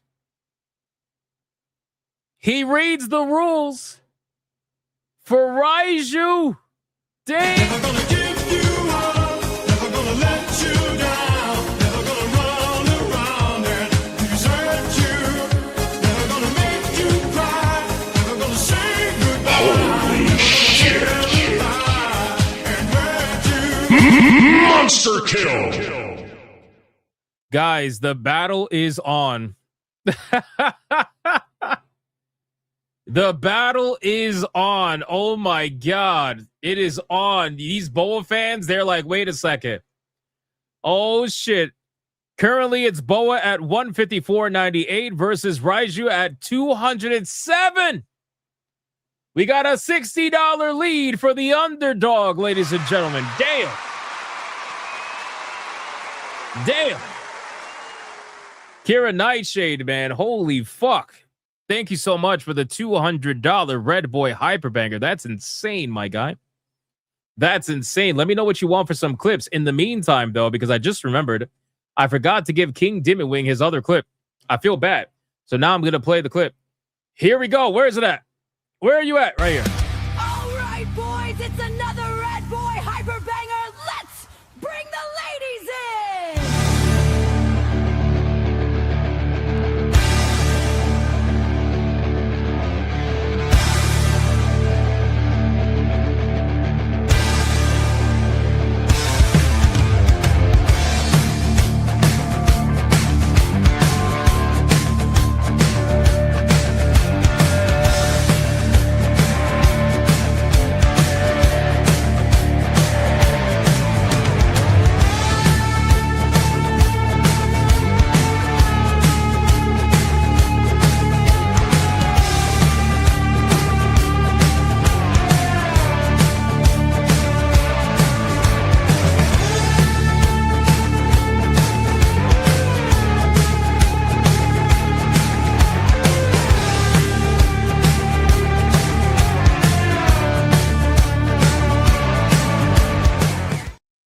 Shout out to King Dimmitwing. I owe you one more clip, but hold on. Because Twisted Master just dropped a $69 mega banger over on Rumble with hashtag BOA. And then, of course, he had to say 69 because he's dirty. He's a dirty boy. Holy shit, man. Holy shit. Now both waifus are essentially caught up to each other, but I think Boa's slightly in the lead now, like by a couple of bucks. What the fuck? Wow, there's a battle going on, boys. There's a bit of a battle going on. All right. King Dimmitwing says I can play whatever clip for the last one. I got you, brother. I'm gonna play your favorite clip. Your favorite clip. Here we go. All right, boys. We got another Red Boy Hyperbanger. Let's bring the ladies in.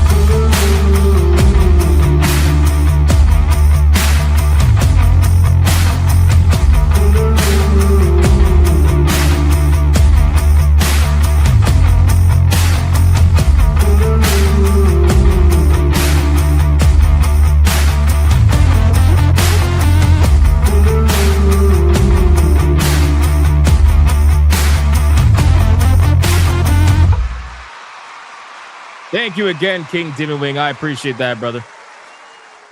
Thank you so much, man. Kira Nightshade, I'm gonna give you some clips in a minute. Let me just finish talking about this really quick. Thank you again for the $200 Red Boy.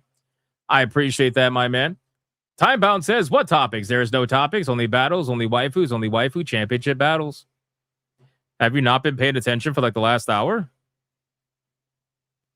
I just read like, I just did like, what the fuck? What are you talking about? What are you talking about?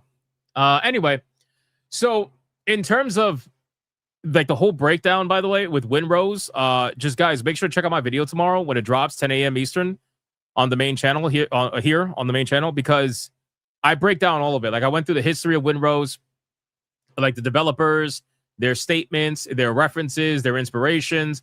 I also go through the numbers and compare it to Skull and Bones and Sea of Thieves, and I bring up all this shit.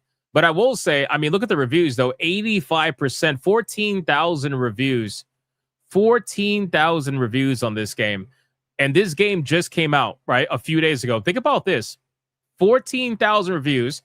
The game just came out. Skull and Bones has been out for how long? Almost 2 years, and it only has 3,000 reviews. I also bring that up in my video too. Only 3,000 reviews. That's insanity. Insanity. So clearly there is a choice that was made, and Skull and Bones was not it. All right. There's 116 people playing the game right now. 280. It always hovers like around 200 to 280 people playing the game. Whoever those 200 some odd concurrent players are, they're very dedicated. They're very, very, very dedicated. So good for them. But 2,615 is their all-time concurrent. Damn, man, that's crazy. The 116 are developers? Probably. All right, let's... oh, that's because Skull and Bones sucks? Yeah, I know. Skull and Bones was uglier than Fallout 76. Okay, was it really uglier than Fallout 76? I don't know about that. I don't know about that, brother. Fallout 76, like, this doesn't look that ugly to me. I know this is probably like super... like hyper fucking edited pictures from Ubisoft, but even so, like I don't think that this is uglier than Fallout 76, bro. Like Bethesda is known for making ugly as shit character models and whatnot. So I don't know about that, but I will say Fallout 76, even though it has all the hate, was definitely the more popular game. Look at this. It's definitely the more popular game. Ironically, Fallout 76 has more players. So I'll say that. Yeah, I don't know if this has, like... I mean, look at this. Look at this Bethesda fucking character model. Oh! It's gorgeous. It's gorgeous. Holy shit. It's gorgeous. It's beautiful. Oh man, it gets better. It gets better. Why are they so focused on the ghoul, man? Look at this shit. I mean, look at these characters. Yeah, no, I'm sorry, man. I think Skull and Bones visually looks better. I got to be real with you, man. I think Skull and Bones visually looks better. But Fallout is always going to be that it has its look. It has its charm. If you even want to, oh my god. Oh my god. That's crazy. Modders doing the heavy lifting. I mean, what else is new, bro? Like modders do the heavy lifting for Bethesda games every single fucking game. You know? So let's just be honest about it, right? All right, let me X this out. Let me catch up on any supers. Rumble, I caught up, I think, right? YouTube, am I caught up? Yes. Kira Nightshade, 200. All right, we're gonna play clips for Kira Nightshade, and then we're gonna get into the main topics, boys. Last of Us and Slay the Spire. Yes, we actually are still talking about topics. I know. Crazy. All right, boys, we have another Red Boy Hyper Banger. Let's bring the ladies in.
out to Kira Nightshade.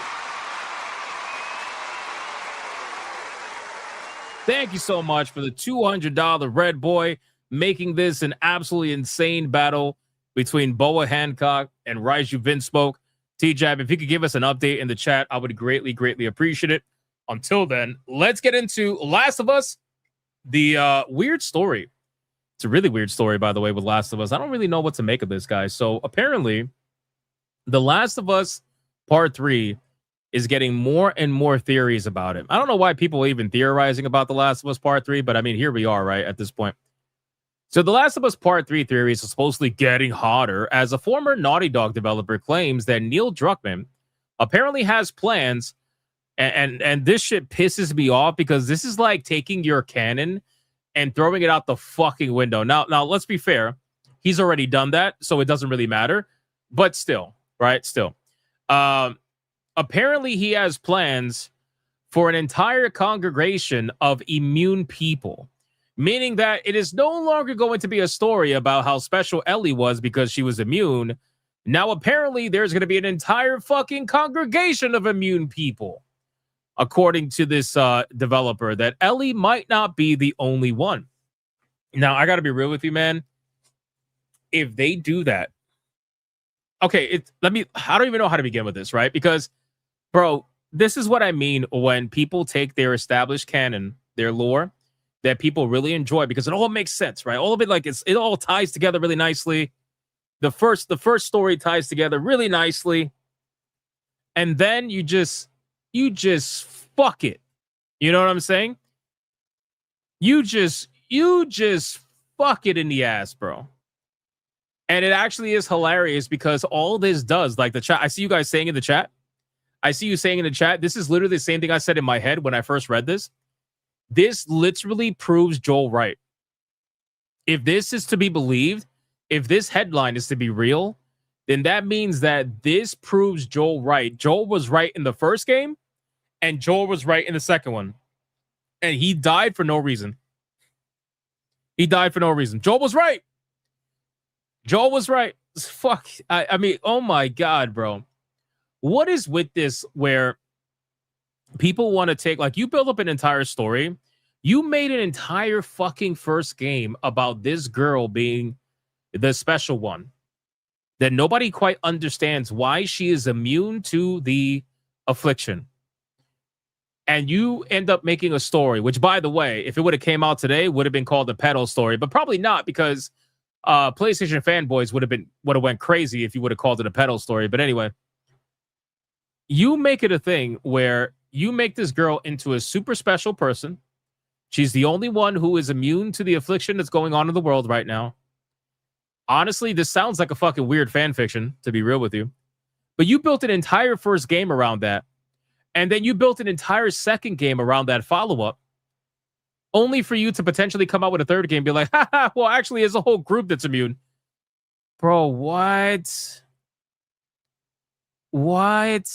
Bro, I would honestly, if I can't imagine how you could be a Naughty Dog fan after that kind of story, if that's real. I would be like, this is the gayest shit that I've ever heard in my life. Like, are you serious right now? So anyway, let's see what he's got to say. So a former Naughty Dog developer, that co-director Neil Druckmann had plans for an entire group of immune survivors in The Last of Us universe. The Last of Us Part 3 is by no means in development as far as we know, but that hasn't stopped fans from wildly speculating about the Shroomified series and developers from slyly teasing a continuation. Enter former Naughty Dog lighting artist Gabriel Betancourt, a developer who's just spilled the beans on what a theoretical third part might look like. I'll be real with you. I don't necessarily believe this because if this was true, holy shit, would he get in a lot of trouble. He would get in so much trouble letting this information out. I feel like he's only letting this information out because he knows it's not true. That's me personally, to be honest with you. But I feel like this is such a gay twist. Like it's like you write this kind of twist when you're 8 years old thinking you're edgy. You know what I mean? Like you're trying to figure out a story. You're like, oh, how can I do a M. Night Shyamalan ding dong twist? Oh, I know. Let's take the whole concept of having one special person who's immune, who you are about to sacrifice their life to try to experiment on them in the hopes to find a cure, but not actually being able to potentially find a cure, and then shit on it by making an entire group of random ass people that nobody's ever heard of to have a cure, or I'm sorry, not a cure, to be immune. It's like, are you fucking kidding me right now? This is the way. Wait, what? Sarah says this is the hey, drop this leak type thing. Oh, so you think that? Do you think that this is one of those situations where they're putting it out there as a leak to test to see what people's reactions to the ending might be, or like to the story? I mean, that's possible. It definitely has happened in the past, but I just don't like. Why would you even think about this? Who the fuck would even think about this as an ending? Loin said the Mist movie ending, but a whole ass game. Again, Shamalama Ding Dong, man. The endings don't make sense half the time. Right? So anyway, this is a test control of the narrative. I mean, maybe. Listen, you can put the tinfoil hat on. I'm all there with you. I just don't know if that's necessarily the case. But in any case, speaking to Kiwi Talks, Betancourt recalls a conversation that he apparently had with Neil Druckmann about Ellie's immunity to the fungal virus that turned seemingly everyone into a flesh-eating monster. In that conversation, Druckmann allegedly revealed that several people are immune, and there's a whole congregation of that kind of person. What the fuck? That would be the gayest thing that I've ever heard. What I want to do is I want to tell a more sophistication story with multiple characters and kind of expand on that. Ellie's immunity is obviously integral to The Last of Us. The entire first game is all about escorting her to the Fireflies to potentially invent a cure. But more than that, her possibly being the only person immune to the cordyceps is what fuels most of the story's drama. It's what makes Joel's decision at the end so divisive. It's what informs her guilt and complicates her grief in the sequel. Yeah, none of that matters. Literally, none of that matters. Throw it out the fucking window if this is true. Which, again, I don't think it is. I want to be very clear. I don't think it's true. You were so mad at the Mist ending? Bro, the Mist ending was fucked up. If you guys never saw The Mist, such a fucked up movie. It really is. It really is. And it's one of those things where it's like, I feel like you did that ending just to be a dick. Like you did that ending just to be a dick to the character, because, man, especially the kid, man, you had to kill the kid too. Oh man. Anyway, whatever. So I don't know if this is true. Like I said, oh, here we go. As Betancourt mentions, adding a group of other immune survivors might take away from the gravity of both of the Last of Us games, even if it doesn't absolve Joel, since, he doesn't know that this group actually exists. He's just hoping they do. Of course, it's entirely possible Druckmann's plans have changed in the years since Betancourt's departure from the studio, since that storyline invites so many questions, like how would a group of immune people even be able to find each other? Maybe it all goes back to the Fireflies again, who were teased at the end of the second game, but we won't know until The Last of Us Part 3 maybe eventually becomes reality. I'll tell you this. I think that if Intergalactic the Heretic Prophet does not do Last of Us type numbers, right? Because it's The Last of Us, the first game sold gangbusters, right? The second game sold half of the first game. So if Intergalactic the Heretic Prophet does not sell anywhere near what The Last of Us numbers did, then you could bet your ass that they're going to be working on a Last of Us Part 3. They're gonna pull one out of their ass because they're going to be desperate to do so. Because if they can't ride out the same game for the next 10 years and constantly sell the game on multiple generations of consoles, then they're absolutely going to have to make a Last of Us Part 3, because that's how Naughty Dog stays alive. Naughty Dog stays alive by selling the same games over and over and over again and remastering them and remaking them and offering these new special editions and all this. They do the Rockstar strategy. They sell the same game over and over and over and over again. So if they can't do that with Intergalactic the Heretic Prophet, then they're going to have to make The Last of Us Part 3. Personally, that's my belief anyway. I guess we'll find out whether or not that's true. Yeah, or go to McDonald's. I don't know, Dave. They might have to go to McDonald's. The Last of Us Part 12, take a shot, bigot. Yeah, I know, take the shot. Who the fuck buys this crap? Sony fanboys buy that crap. It's amazing, man. And honestly, PC players too. PC players buy that too. They bought The Last of Us as well. So, but yeah, didn't they come out with a brand new special edition? It's like $120. Hold on. Last of Us special edition. I think it's like a steelbook or something. Let me see. The Last of Us collectors. Yeah, this is look at this. They just came out with this. It's a steelbook. Hold on. Let me bring it up on screen. This is like they're reselling the game again. Literally, again, $110. The Last of Us Complete Collector's Edition. Complete. Over a decade later, now it's complete. The Last of Us Complete. Look at you. You can have an upside down Ellie when she was younger, and an upside, a right side up Ellie when she's older and a lesbian. Yay. No Joel though, because that's not allowed. Maybe he's on the back. Who knows? Nope, he's not on the back either. Well, maybe, I don't know. You get a set of 4 lithographic art prints, which one of them has Joel. Congratulations. Yay. So, I mean, listen, man, this whole thing, this is what they rely on. They keep doing this in the hopes to keep making money on the same shit over and over and over again. And hopefully it funds whatever they're working on right now. And they ride it out for as long as possible. And I got to be real with you. It's a good strategy. It's a good strategy. Imagine if you can convince your fans, right, to keep buying the same fucking game over and over and over and over again for over a decade, and to keep you employed, making millions of dollars for over a decade. Right? Like, of course you're going to do that probably, right? Like, that's just business. That's what they're going to do. So, hey, that's fucked up. Do you get a limited edition golf club? Oh my God, that's messed up. Joker, that's even more messed up. Joel is on the back of the golf club. Oh, you guys are cooked. You guys are cooked, man. Holy shit. Like Skyrim, exactly. Bethesda does the same thing too, Mark. Bethesda's been riding on the same. Listen, there's 3 companies that do this shit, okay? It's Rockstar, it's Bethesda, and it's Naughty Dog. These 3 companies release one video game every lifetime, and they ride out that video game and they keep selling it over and over and over again with multiple different iterations every few years, hoping that it keeps them afloat and it keeps them making millions and millions of dollars. And only at the very end, when the milk is completely dry, that's when they release the new game. And they're like, all right, let's do it again. Let's do it again. Nintendo too. Well, okay, so Nintendo doesn't rely on the same game. They rely on doing the same thing. Does that make sense? I don't know if that makes sense, right? So those 3 companies, they rely on the same game and they keep selling the same game. Nintendo, they'll sell you the same thing, but it's not the same game. Like they'll give you another Pokemon, but it barely changes anything, and they'll sell it to you for like premium price. That's kind of like what they do.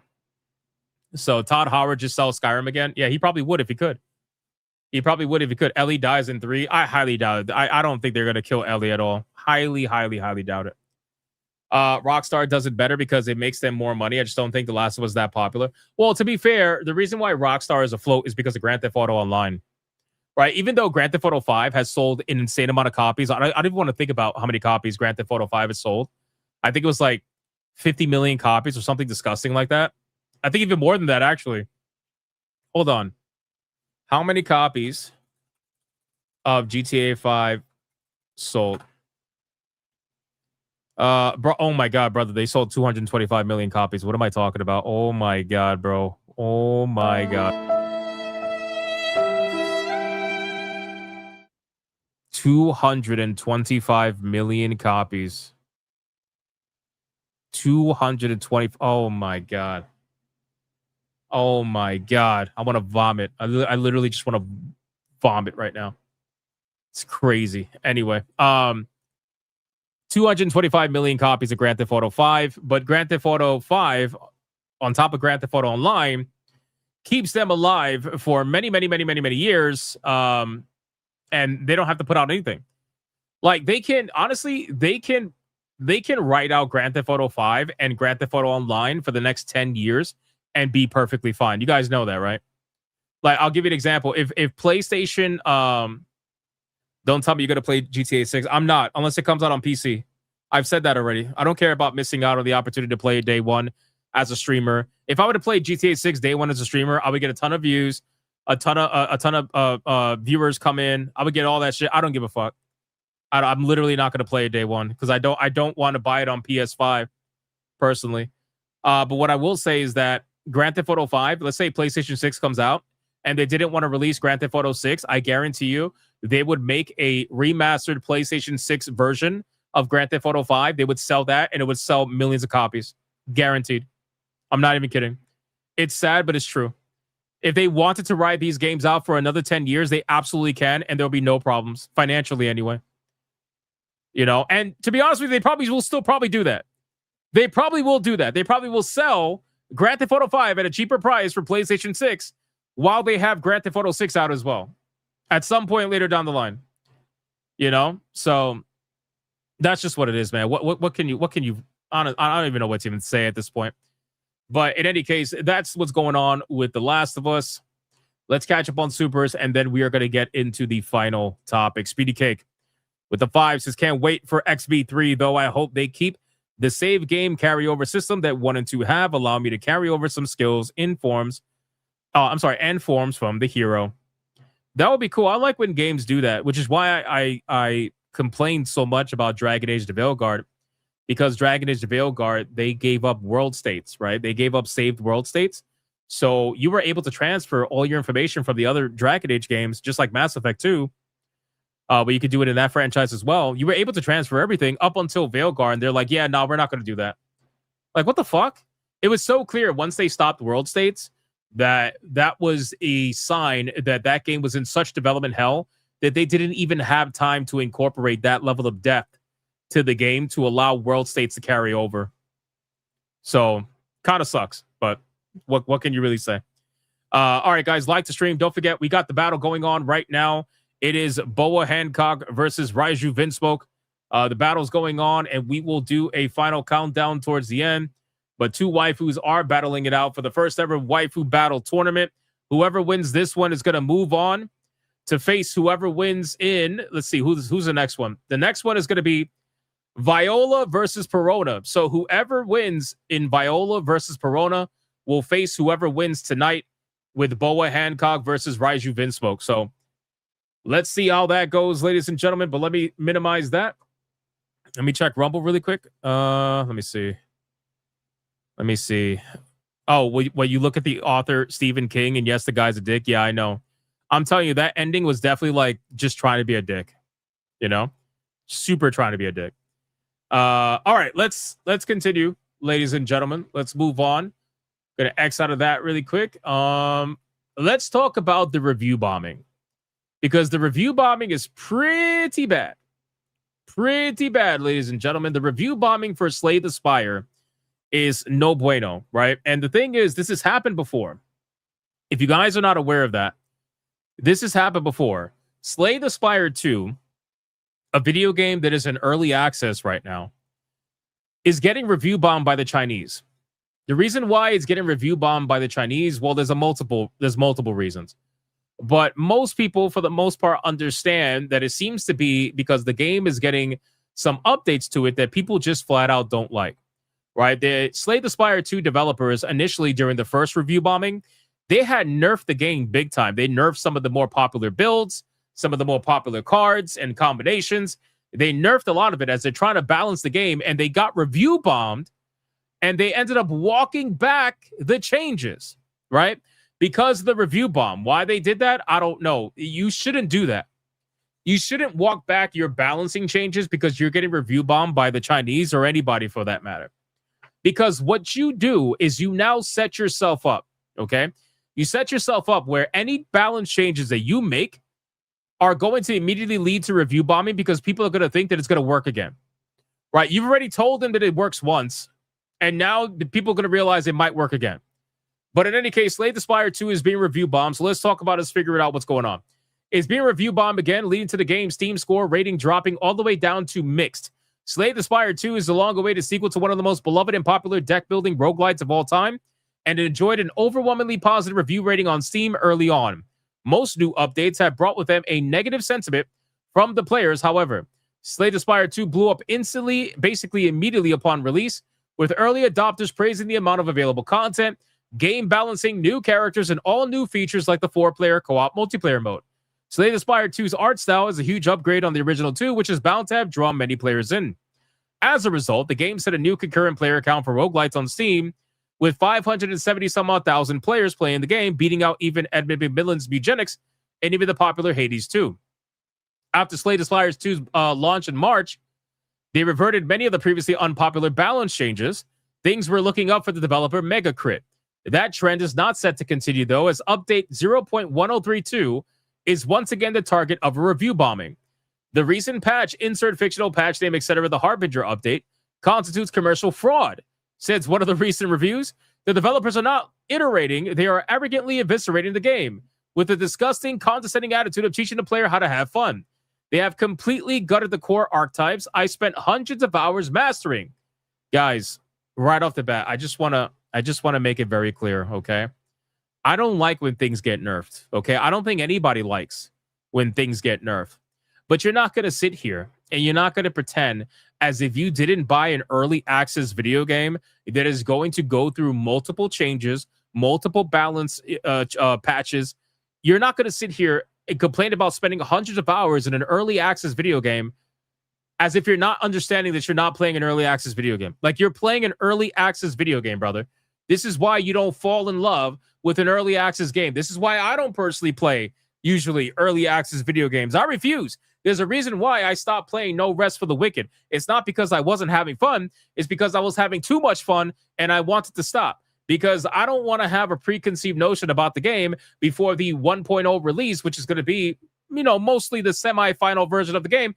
I don't want to do that, right? That's just me. That's how I am, right? So I don't want to go through that and be like this person that spends hundreds of hours in the game, and then whatever they're having fun with gets nerfs, gets changed, whatever, and now they're on Steam losing their shit to the point where they're trying to essentially make it seem as if this is somehow, what do they call it? They called it, where is it? They called it commercial fraud.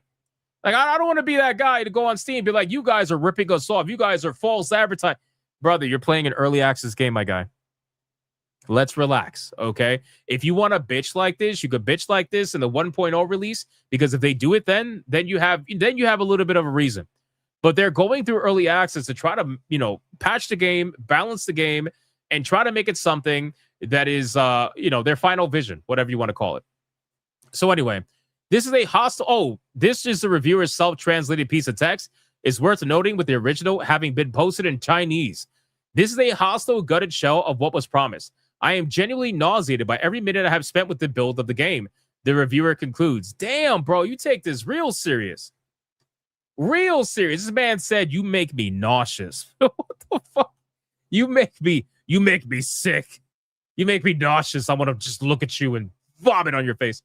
The specific update that caused such a massively negative community sentiment consists of a sum total of a number of beta branch builds from Slay the Spire 2's March and April updates. Trust the process, Megacrit requested as part of the update overview blog post on Steam. In the blog, the developers specifically pointed out that just because something made it from beta to main does not mean that it's set in stone.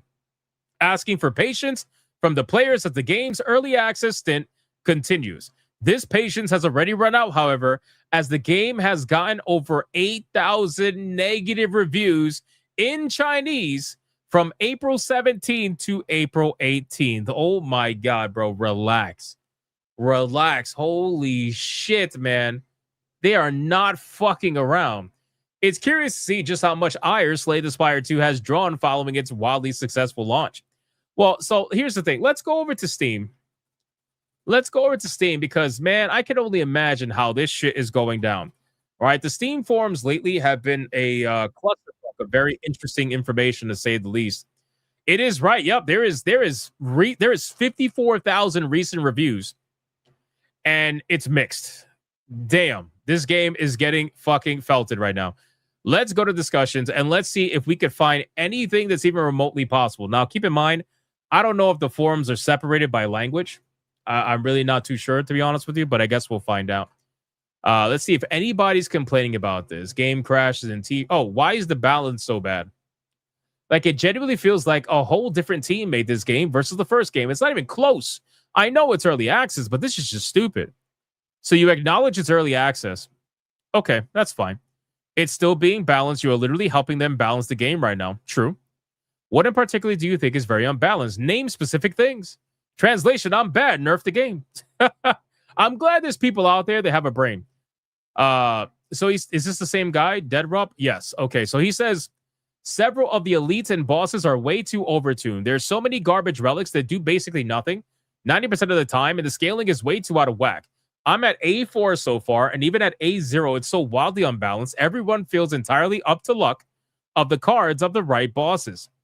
Name specific relics, elites, bosses, and cards. STS1 has already been tuned. STS2 is still in early access. I understand that, but as it stands right now, the game being nearly a month and a half, and the devs haven't addressed most of the large issues, I see so many players having issues with it concerning the future of the game. I think the future of the game is going to be just fine, considering how successful it's been, even in early access. But, you know, I digress. Let's see if games are supposed to be fun. Oh, I love this. Here we go. Here we go.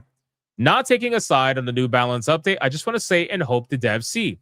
Games are supposed to be fun. I love roguelikes, and while I do enjoy difficult challenges, I mostly play them because of the chaotic and broken builds I can make. I really do not think it would be a good idea to remove that quality from a roguelike, the creativity and potential. I think things should be decently challenging, especially the higher ascension you progress to. It would be cool to have some challenge-tied unlocks that tie into the epochs and card variants. Also, a recommendation I have would be to have some way to see your teammates' hand in multiplayer.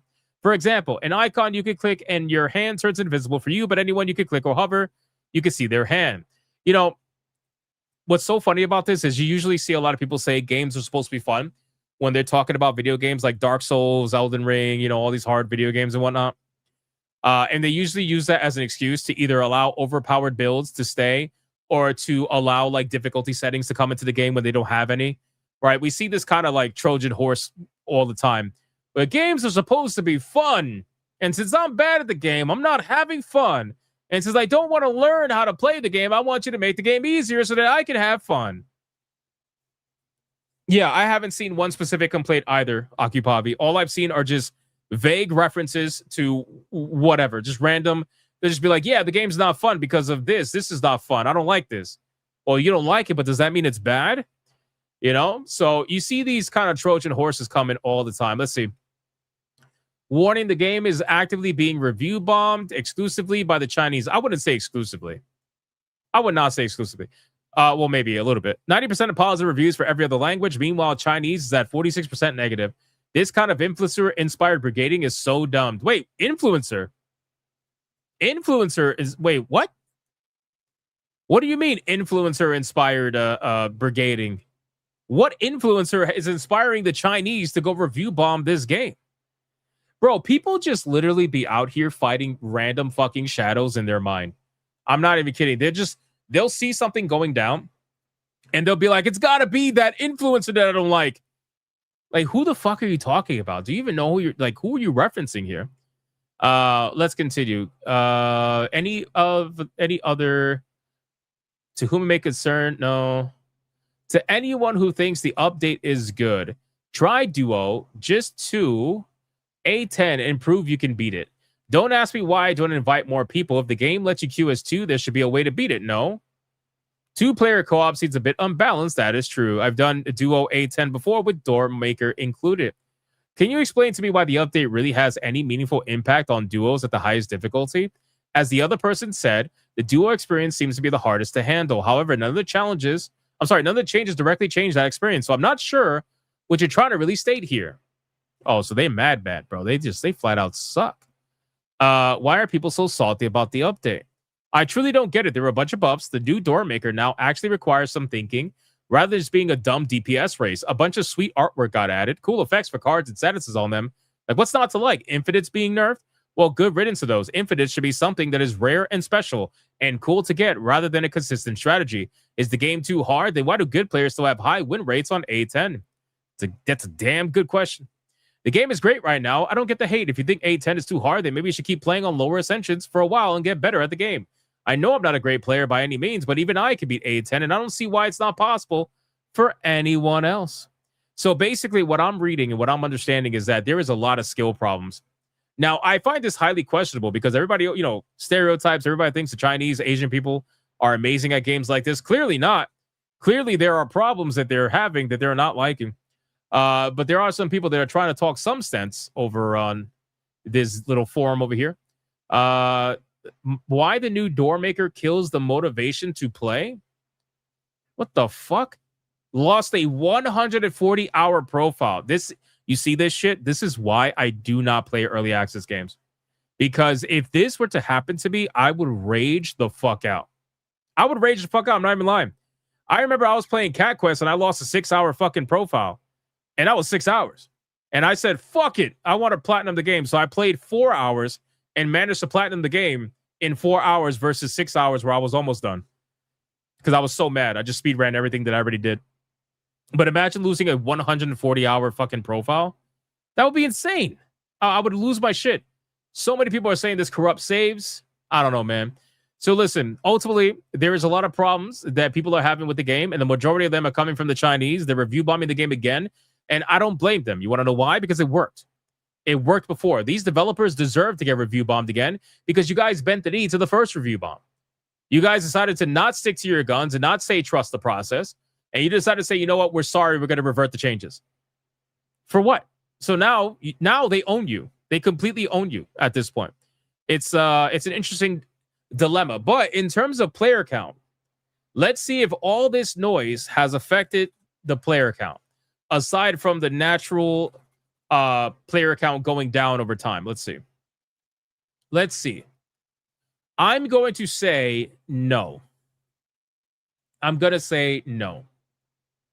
There is still 281,000 concurrent players playing this game on a daily basis. 281,000 concurrent players. There is 146,919 people playing right now. Fucking insane, boys. I'm going to say no. I'm going to say this has nothing to do with, it's not affecting it in any way. So if I were these developers, I would continue to balance the game, let people get used to it, right? And keep working on the game, the final thing that you want to release. Obviously, you want to listen to feedback. You want to understand what's going on and listen to the real problems. And you also want to fix the issues with the game. Like corrupted save files, that's fucked up. You need to fix that shit. But anything else? Yeah, no, fuck that. That's crazy. Never ever played the first game, and I have it. I was playing Slay the Spire, the first one. I like it. It's good. It's a good game. All right, let me catch up on these supers. I don't think we got anything on YouTube or Rumble, but let me just double check. The crickets are very noisy. They are very, very noisy. All right, we are good. All right, guys, listen, here's what I'm going to do, man. No gaming stream tonight. I'm going to skip out because I want to just catch up on sleep. To be honest with you, I want to catch up on sleep. Video tomorrow, 10 a.m. Don't miss it. What I am going to do is I'm going to finalize the battle now. So normally you guys would leave for the waifu battle, but this is actually going to be the finalization of the battle that's been taking place the entire stream. So if you want to take part in deciding who's going to win and whose fate's going to be decided, well, now's your chance, boys. I'm going to bring up on the screen Boa Hancock and Raizu Vinsmoke. I'm going to bring them up on the screen.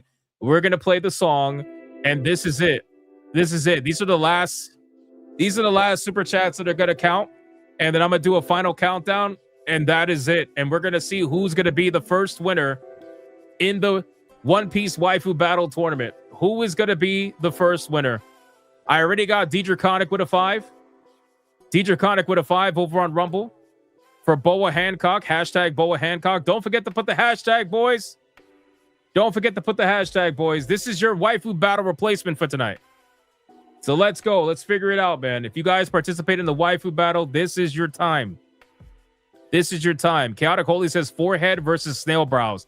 Bro, the disrespect. The disrespect. Forehead versus snail brows is crazy. It's crazy, man. Holy shit. Bro. Oh my God. What are we doing, man? What are we doing? Oh my God. Is the animation the same as the pictures on screen? Yes, for the most part. I'm directly pulling characters from the anime because I don't want to hear people say that's not the character. And again, I'm keeping them real simple. This isn't about gooning. This is about deciding who is the ultimate One Piece waifu.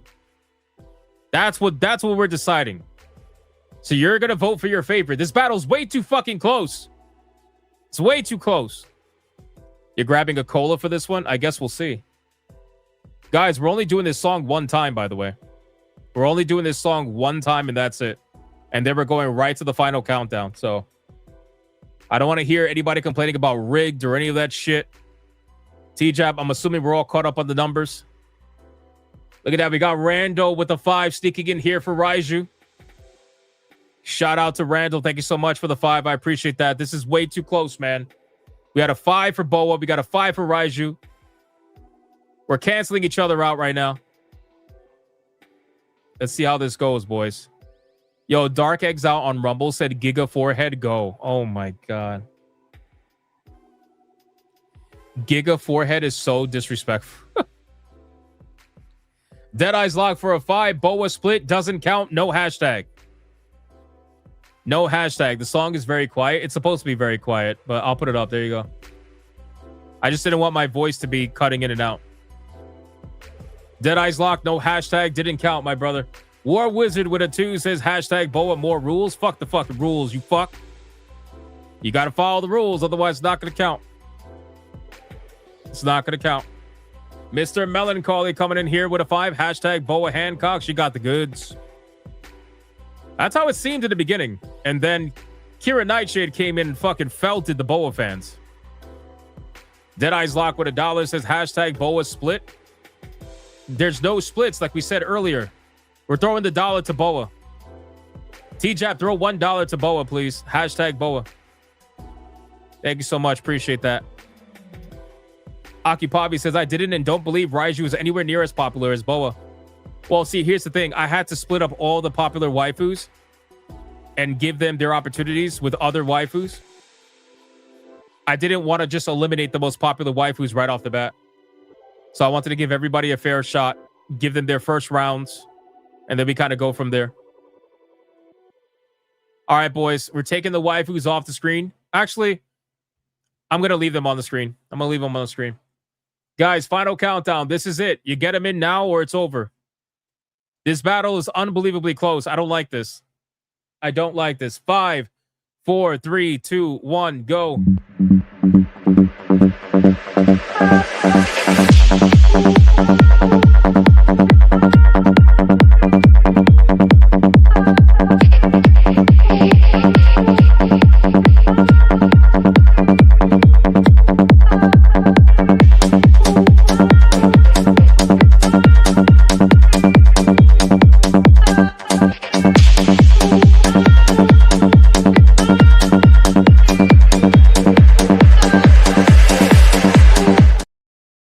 Waiting for lag, waiting for lag, waiting for lag, waiting for lag, waiting for lag, and that is it. Waifu battle belt is mine!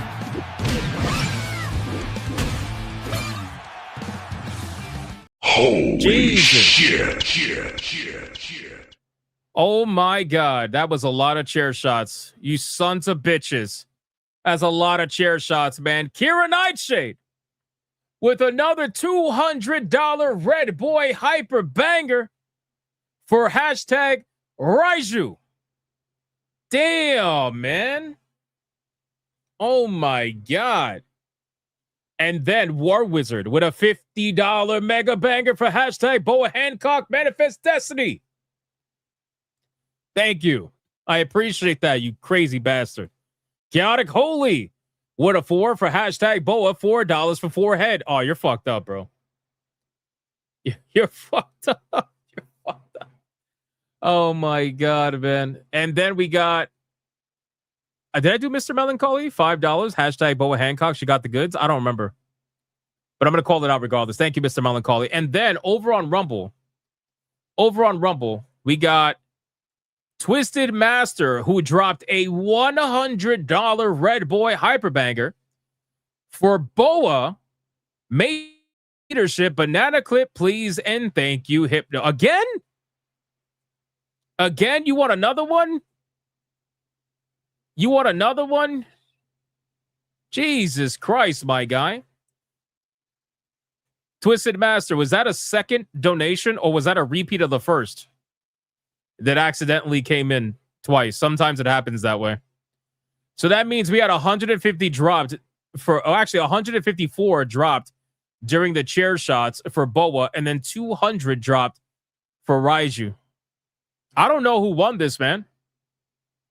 Twisted Master says yes, that's another one. Okay, perfect. T-Jap, that is a second donation for Rumble. Rumble, if you guys can remember this, I would greatly appreciate it. if you do a second dono and it's almost the exact same writing as the first dono, please change the writing. That way we know it's a second donation and it's not Rumble glitching out and doing a repeat of the first, because they do that. They do that. All right, we're going to take off the waifus from the screen. The mods are going to figure out who won this. This is very close. This is very, very close. Where's War Wizard? I saw him complaining. I saw War Wizard complaining. Where's he at? Where's he at? And this is when the waifu battles suck. When one person just 400 bangs through someone with a troll vote. War Wizard, brother, we had 2.5 hours of a stream. 2.5 hours of a stream. You guys could have padded yourselves with Boa in 2.5 hours to defeat one potential troll. Like, it's a long stream. You have people have plenty of time to vote for the waifu they want. Kira Nightshade, though, he's banging out. He's banging out for his girl Raiju. Which, by the way, if this is how the waifu, oh my god, man, if this is how it starts, what a fucking upset. What a fucking upset. Because I personally thought that Boa was gonna win. I thought Boa was a surefire, easy win. She's gonna join the. I mean, it's crazy. Oh my god. Oh my god, I can hear them screaming. Holy shit. Oh my god, I can hear them screaming. No! Oh no! Oh no! Oh my god, this was so close, bro. Yo, Kira Nightshade is so fucking smart, bro. Look at what he said. I waited because people check out when they have enough donos. Bro, he literally knew you guys felt safe.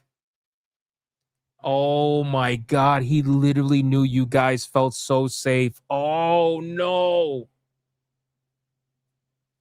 Oh no. Oh no. Yo, I'm literally like shocked right now, bro. Oh no. The strategy.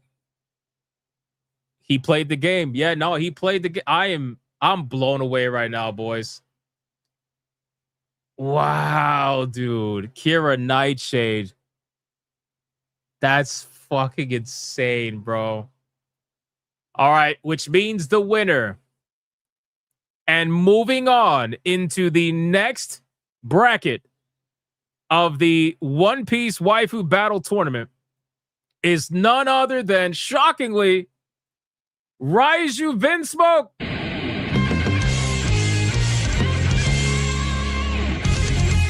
Oh, man.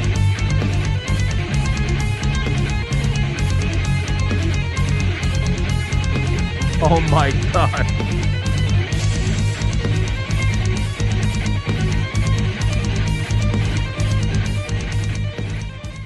Let's do it one more time, ladies and gentlemen. One more.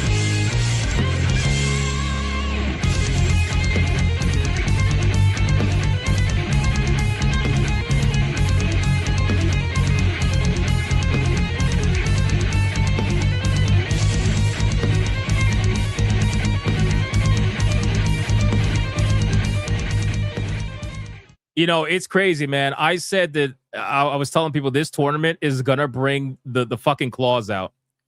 It's gonna bring the claws out. I can already tell, man. People are gonna fight dirty. They're gonna be. Oh man! And even with all of that, it was still by like $12, $15, whatever it was. Holy shit, man! I gotta play the song. I gotta play the song. I'm sorry. Coping and seething, man. It is what it is. You are coping and seething. You just can't accept what you're seeing. Yes, you're coping and seething. The truth it is scalding, and now you are molding and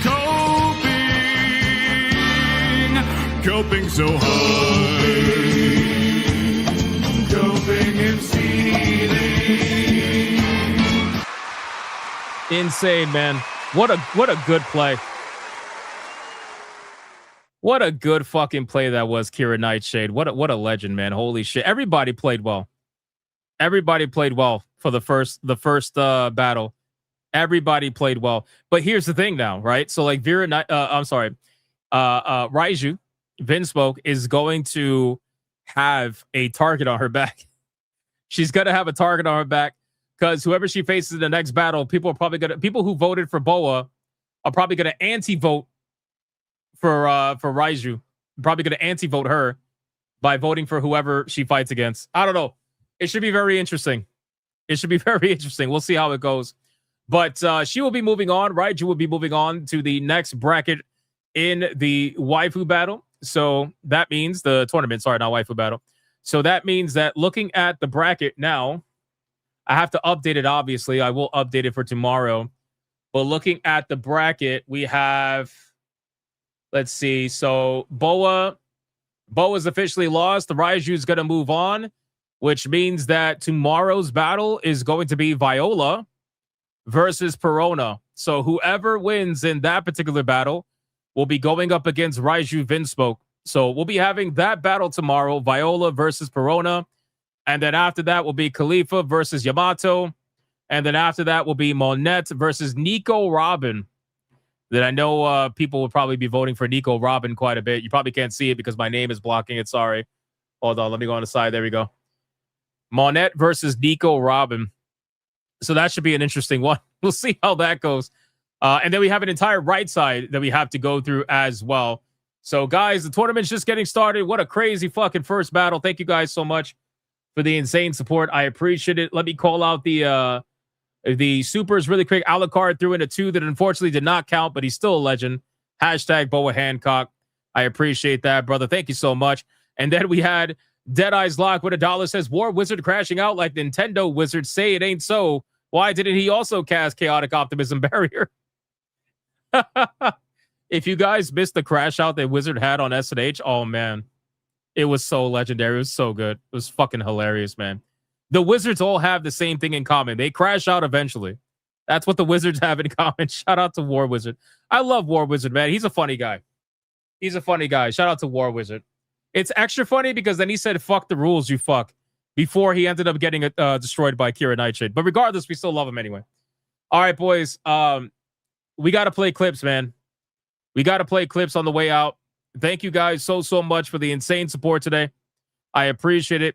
Shout out to everybody who liked the stream, commented, spam the chat, super chat, gifted memberships, whatever. I appreciate it. And of course, shout out to the Hypno Mods for doing what they do every single day. I appreciate you as well. I don't think there was any gifted games. I'm going to double check really quick before we end. Again, no gaming stream today. I'm going to catch up on some sleep. And then tomorrow, we're going to hit it strong. Pause, by the way. We're going to hit it strong. Pause again.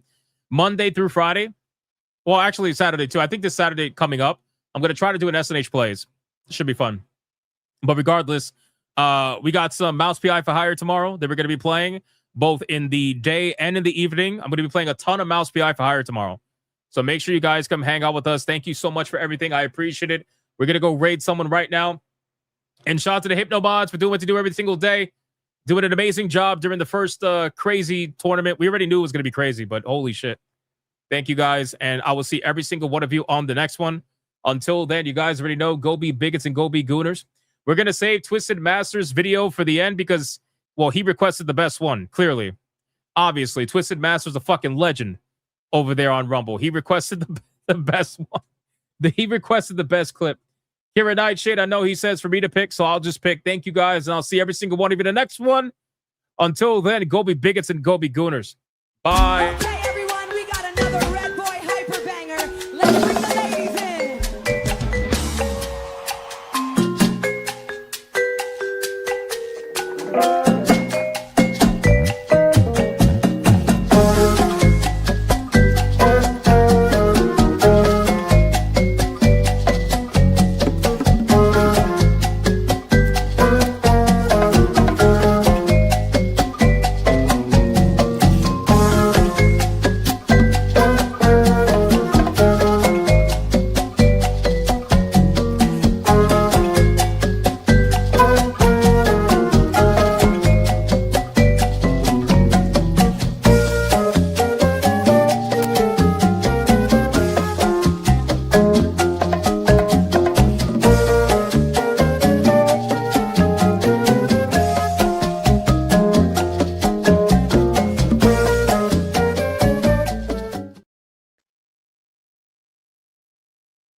You guys thought this was the end? Did you guys think this was the end? Did you? Did you? I'm just kidding. It's the end. Bye. All right, boys, we got another Red Boy Hyper Banger. Let's bring the ladies in.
All right, this is the last one.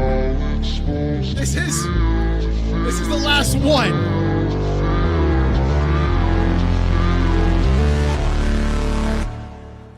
I hypnotic,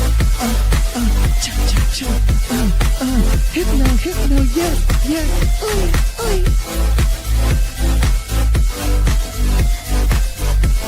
Big strong beefy man.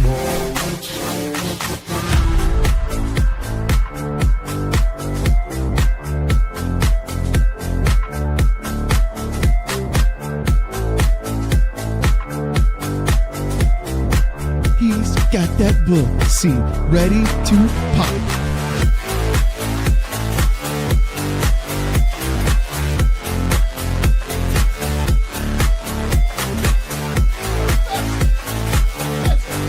This man said perfection, brother. You're gay as hell, boy. You're gay as hell. This man gay as hell. Tell you what, just like this. Try to relax your anus. And there's a little bit of Your shoulders. He gay as hell.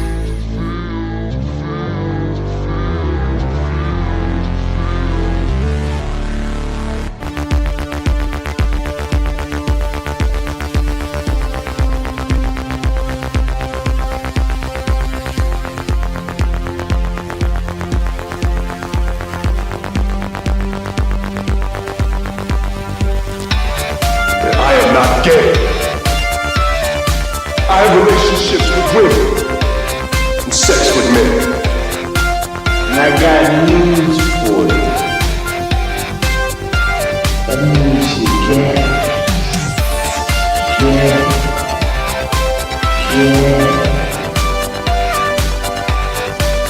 Poor kids are just as bright and just as talented as white kids. Her dog or her cat was named Vagina.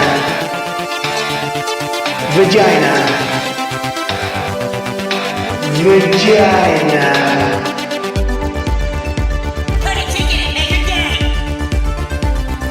Fuck Indiana Jones, put a ticket in Maker Gang. Fuck Indiana, put a ticket in Maker Gang. It means put a chicken in a Queenie and make her fucking gang.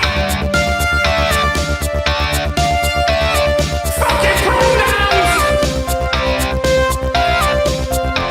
Fucking pronouns!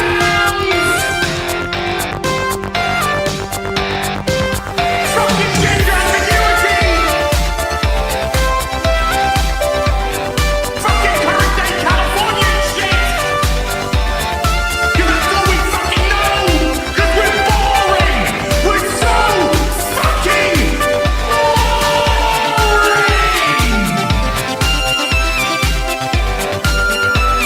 Twitter hole! Twitter hole!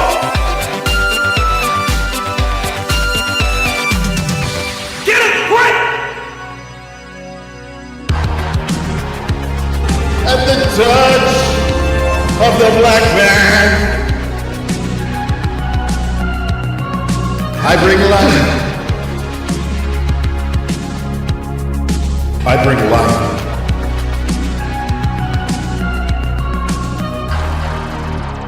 I bring life.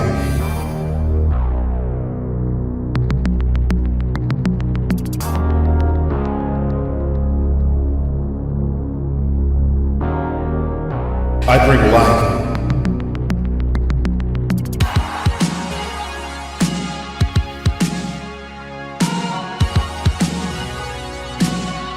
I bring life.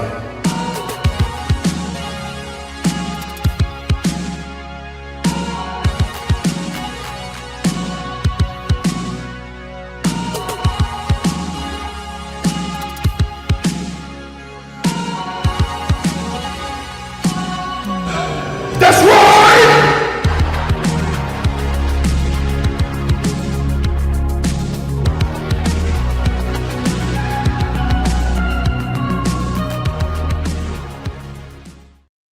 Why the hell are you still here? Go on. Get out of here. Go play some video games.